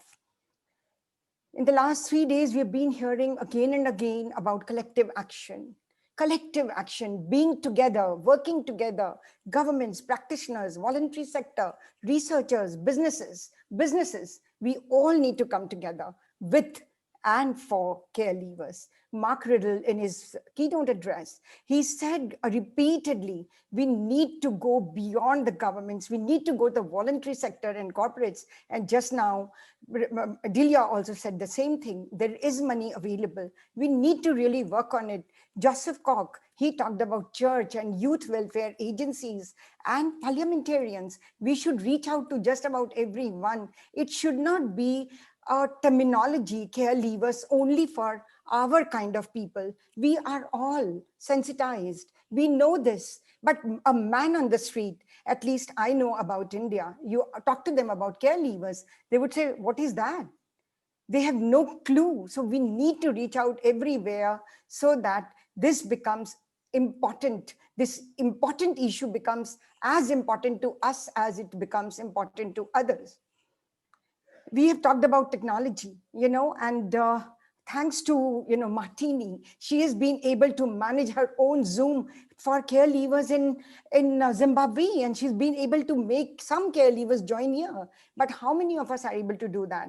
So this is something, I think technology is for education, for development, for, coming together. We need digital platforms, but we also need to make it available. I think Mark Riddle was talking about going to technology companies and asking them to en masse give it to care leavers.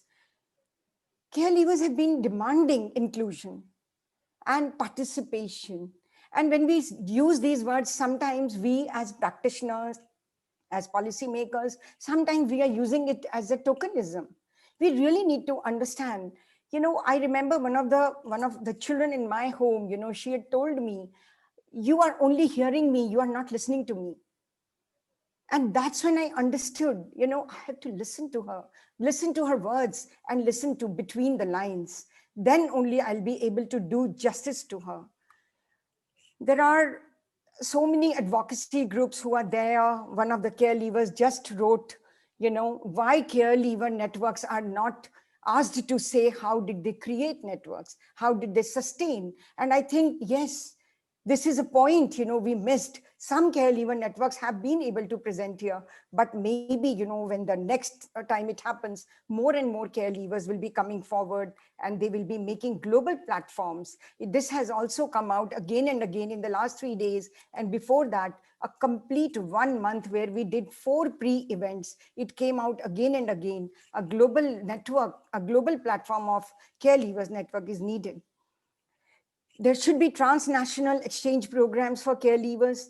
Academia, like University of Hildesheim, they have to get involved, and how beautifully they've done it. They brought German care leavers to India, and Indian care leavers met them. For them, it was a whole new world opening up. We need to expose them to all these kind of things. Unless the children get exposure, how would they think beyond? So these are some of the takeaways for me. Another takeaway that has been coming to my mind, and I just love Intrac. They have academics all over the world who are doing such wonderful researches. But, for the first time, they opened their doors for a practitioner like us coming from Asia. It really, brought home the fact that there should be research groups in Asia, and maybe an Asian Intrac group should be there. I have also been thinking about, actually, one of the care leavers only said, how do you make the universal knowledge in the local context? Okay, we need to understand what's happening all over the world, but how do I apply? And Martini said snowball effect, which Liliana, you also talked about. I think this can happen only when there is a bigger platform where care leavers can go and browse and everything is available for all over the world. Then only they can see globally and they can look nationally and come back locally. It will have a snowball effect. And I think all the people who are present here, all of us must make this commitment that we will make it possible for them to have this kind of a snowball effect. We've been talking about Committee on the Rights of the Child at the DGD 2021. Yesterday, Nancy from Lumos, and today, Mia, all of them have been talking about it. Our care leavers must make this opportunity. And we as practitioners must encourage them and find opportunities for them. Then only they will be able to reach out. I have to tell you one heart-rending appeal. One of the care leavers said, instead of stigmatizing care and children and youth in care, the standards should be such that people should come banging onto our doors to put their children into care. One would think, are we asking people to abandon their children? No, it was a cry from a care leaver, a plaintive cry to improve the system, to make it as good as it is for your children, that you will not feel the difference between a child into care and your own child. I think, I would like to really stress upon it that, and also look at the theme of the conference. The theme of the conference is together towards empowerment. And that's what we've done in the last few days, few months. We really need to take this momentum ahead. I'm so glad, and Delia, I can't thank you enough for encouraging by saying such a beautiful words that, it's sounding like beginning of a movement. And this movement will be possible when people like you who are going to train, 15 care leavers into leadership. Just imagine what it will do. I would also like to say, now I have already, put down my thoughts, and there are many other things coming to my mind. My mind is actually churning at this moment with ideas and with just the thought that let's do this and let's do that. But now it's time that I must make commitments on behalf of my organizing committee, SOS Children's Villages, University of Hildesheim, and Kinder Perspective. And the 4 care leavers networks. We really need to come forward. And the good news is we are planning to launch a website which is going to have all kinds of relevant resources for care leavers globally, including research, legislations, good practices. Delia talked about why everyone must experiment and learn on the job. There is so many good practices available. Learn from there. So this website hopefully will have all those kind of resources that anybody who's wanting to do anything in care leaving will be able to get to it and get information, knowledge, even solicit support. I think that's our dream. And probably you will see a sample of it in the closer session of the convention, which is happening on the 11th of December. So I think I would just like to stop here by saying Global Care Leavers Network. Secondly, Global Care Leavers Network taking on the next International Care Leavers Convention in 2022. And the third, this repository, this website, which is really going to open up many, many doors. These are our dreams, and I need each one of you to help us the way you have helped us in making this conference a success. Thank you so much. Wow, what to say after Dr. Kiran Modi? It's like, it's so inspirational that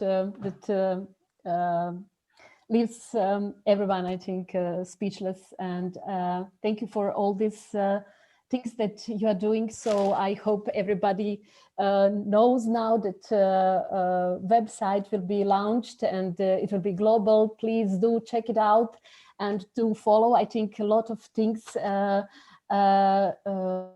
Kiran already said will be there, not only for care leavers, but also for policymakers, practitioners.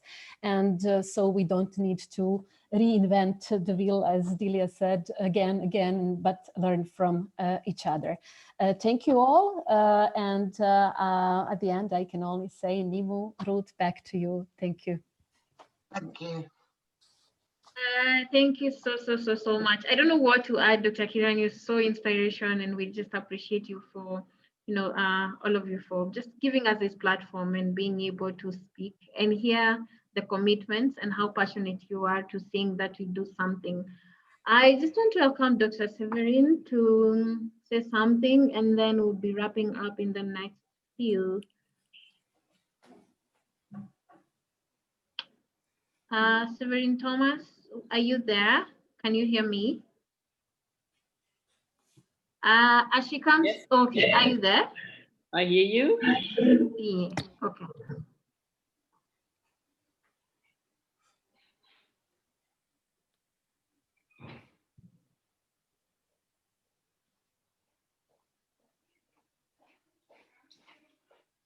Sorry.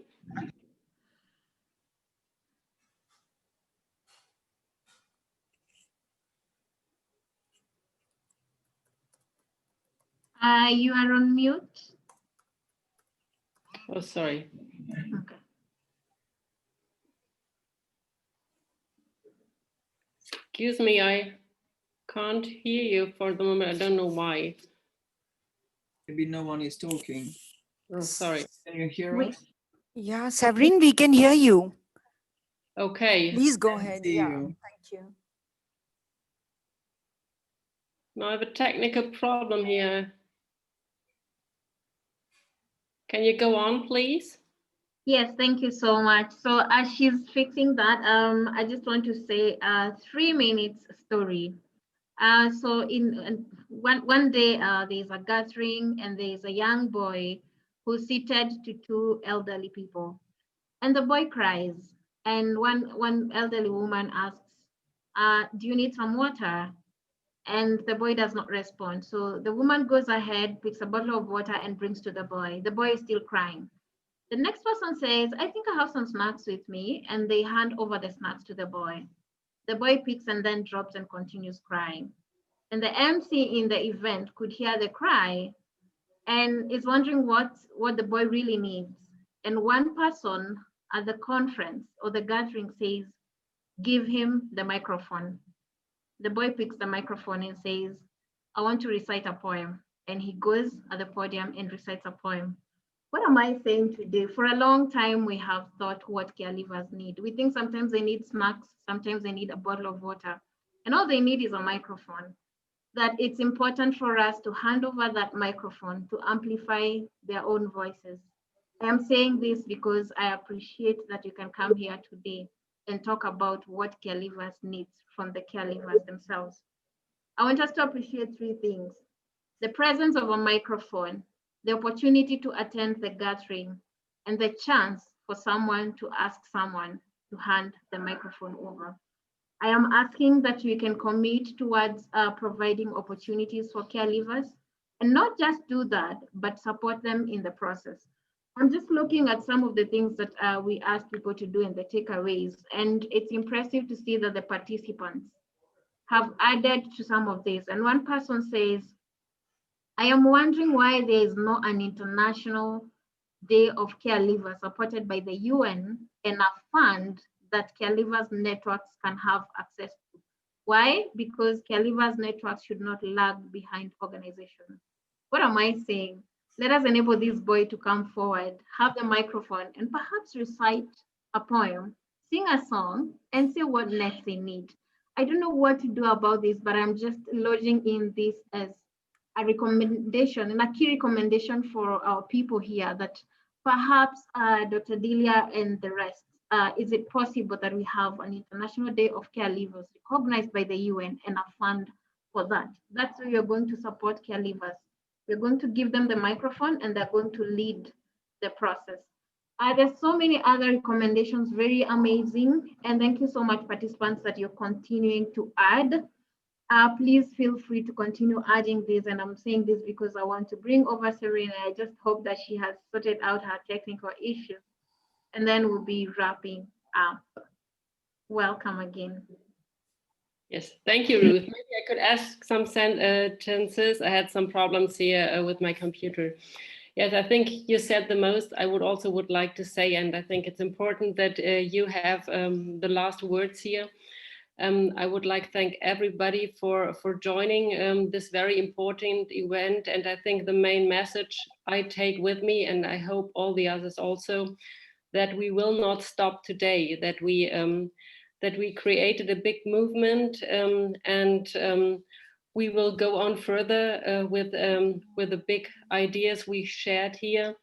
And we got so many insights in different countries, how living care is taking place. There, Kiran told us how the situation in India is and in other Asian countries.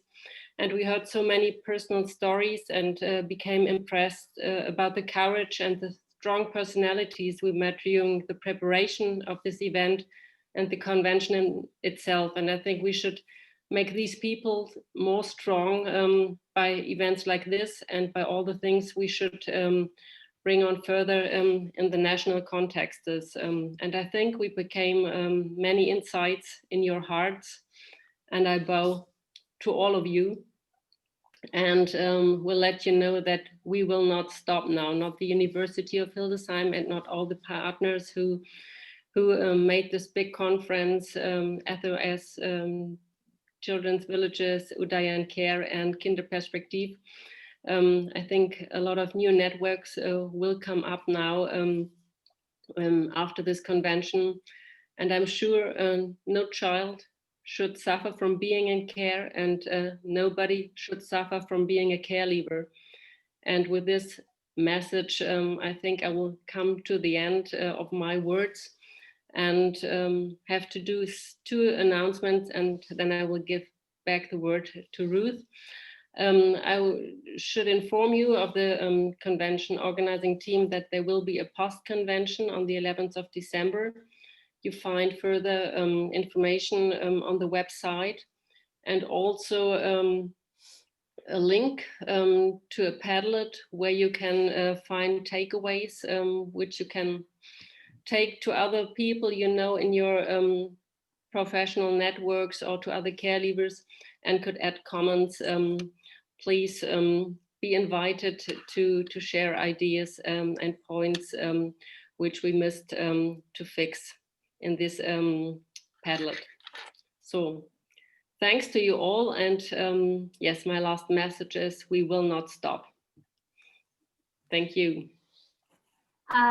Thank you so much. We are almost coming to the end of our conference. I have mixed feelings. One, I'm excited, but I'm so sad that this is coming to an end. But I am so stoked and energized to see what is going to happen after this. And I just want to brief you a little bit of what we are going to expect. There's a feedback form that we request you fill in. We are going to share. And also we are also reconvening again to hold a cafe session in our colleagues, with our American colleagues, because of time, we needed to make sure that we are all inclusive. One of the things that we keep talking about sustainable development goals is that we talk about so much on inclusivity, and we had to make sure that we don't leave anyone out.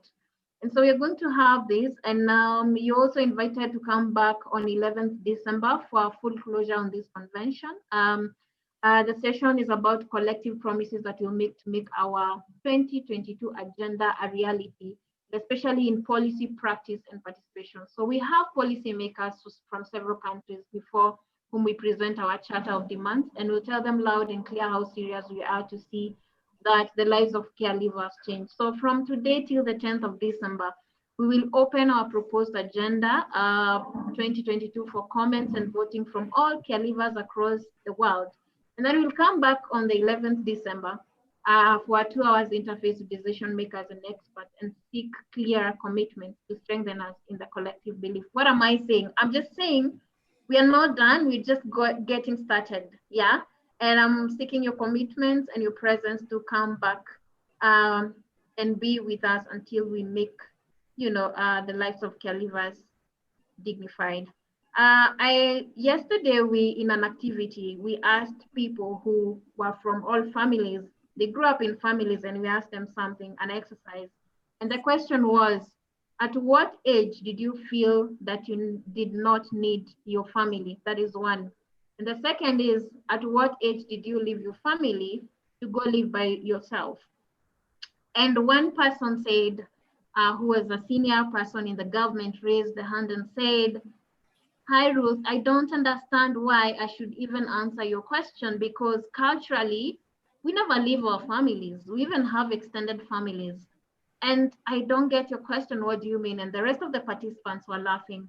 And one of the things that occurred to me is that many times we have an oversight for the need of a family, because every now and then and every year, children are aging out of institutions. But like this participant said, he cannot even think at what point they never needed a family. They have always needed a family. And this is a 65-year-old guy. What am I saying? That we are going to commit to have inclusive societies where children will no longer need to age out of institutions, but we are giving them a chance to have a family for life. Whether you're 80, whether you're 50, whether you're 20, you have your family to grow up in. I am bringing Nemo to just close this session and just to say thank you from Kenya Society of Caregivers to the world. Thank you so much for this opportunity. And thank you also for all the caregivers from Kenya who joined. We have over 20 of them. So for that opportunity and having the digital access, once again, appreciated. Karibu sana Nemo, welcome. Yeah, I think that you can hear me. Yes. Oh my God, I'm not feeling leave you all and also cut this link. After listening to you all, I just feel like to stay here. If we have one more day, that will be fine, no? I feel like that also. And also, this may call, I think that heart-to-heart connection. If I say this in Lina's word, Dilshe Rista. If it's on my word, it's Hadavate Badiman. So we are the caregivers, global family now. So unforgettable and not looking back from here. Thank you all for all your support, participation, and encouragement. We stand united today forever. Nothing for us without us is our last words. Thank you all from my heart. Goodbye all and keep touch with us. Lots love and goodbye to you all. Thank you for the organizing this and thank you all. Ooh. Thank you. Bye. Bye, everyone. Bye. Bye. Bye, guys. Bye-bye. Great job. Thank you. Well, is there a selfie moment before everyone goes? Yeah. Yep. All right. Who's Actually, holding the don't camera? feel like leaving. You know, you are right. Ruth and Nimu and all the caregivers, I mean, Fabian and Neelam and Karishma, all of you were just so good. It's absolutely amazing, amazing, really. Thank you See you so all much. I very don't think soon. we would achieve anything without your support. All of us need each other. You know? Definitely, I felt it today. Yeah. Kiran, you are also amazing. It's great to hear you. So fighting and so powerful. You people are so amazing. You know, I've been to University of Hildesheim to how many universities in India, that how you people are working. I mean, they should be doing extra things along with academia, not just be involved in research, because then it becomes just a piece of paper. You need to know what is happening in the world. So I really hope universities in India also take, you know, a charge. Some of them are doing it, like TIS and Delhi University. There are, you know, very good courses and they are running programs as well.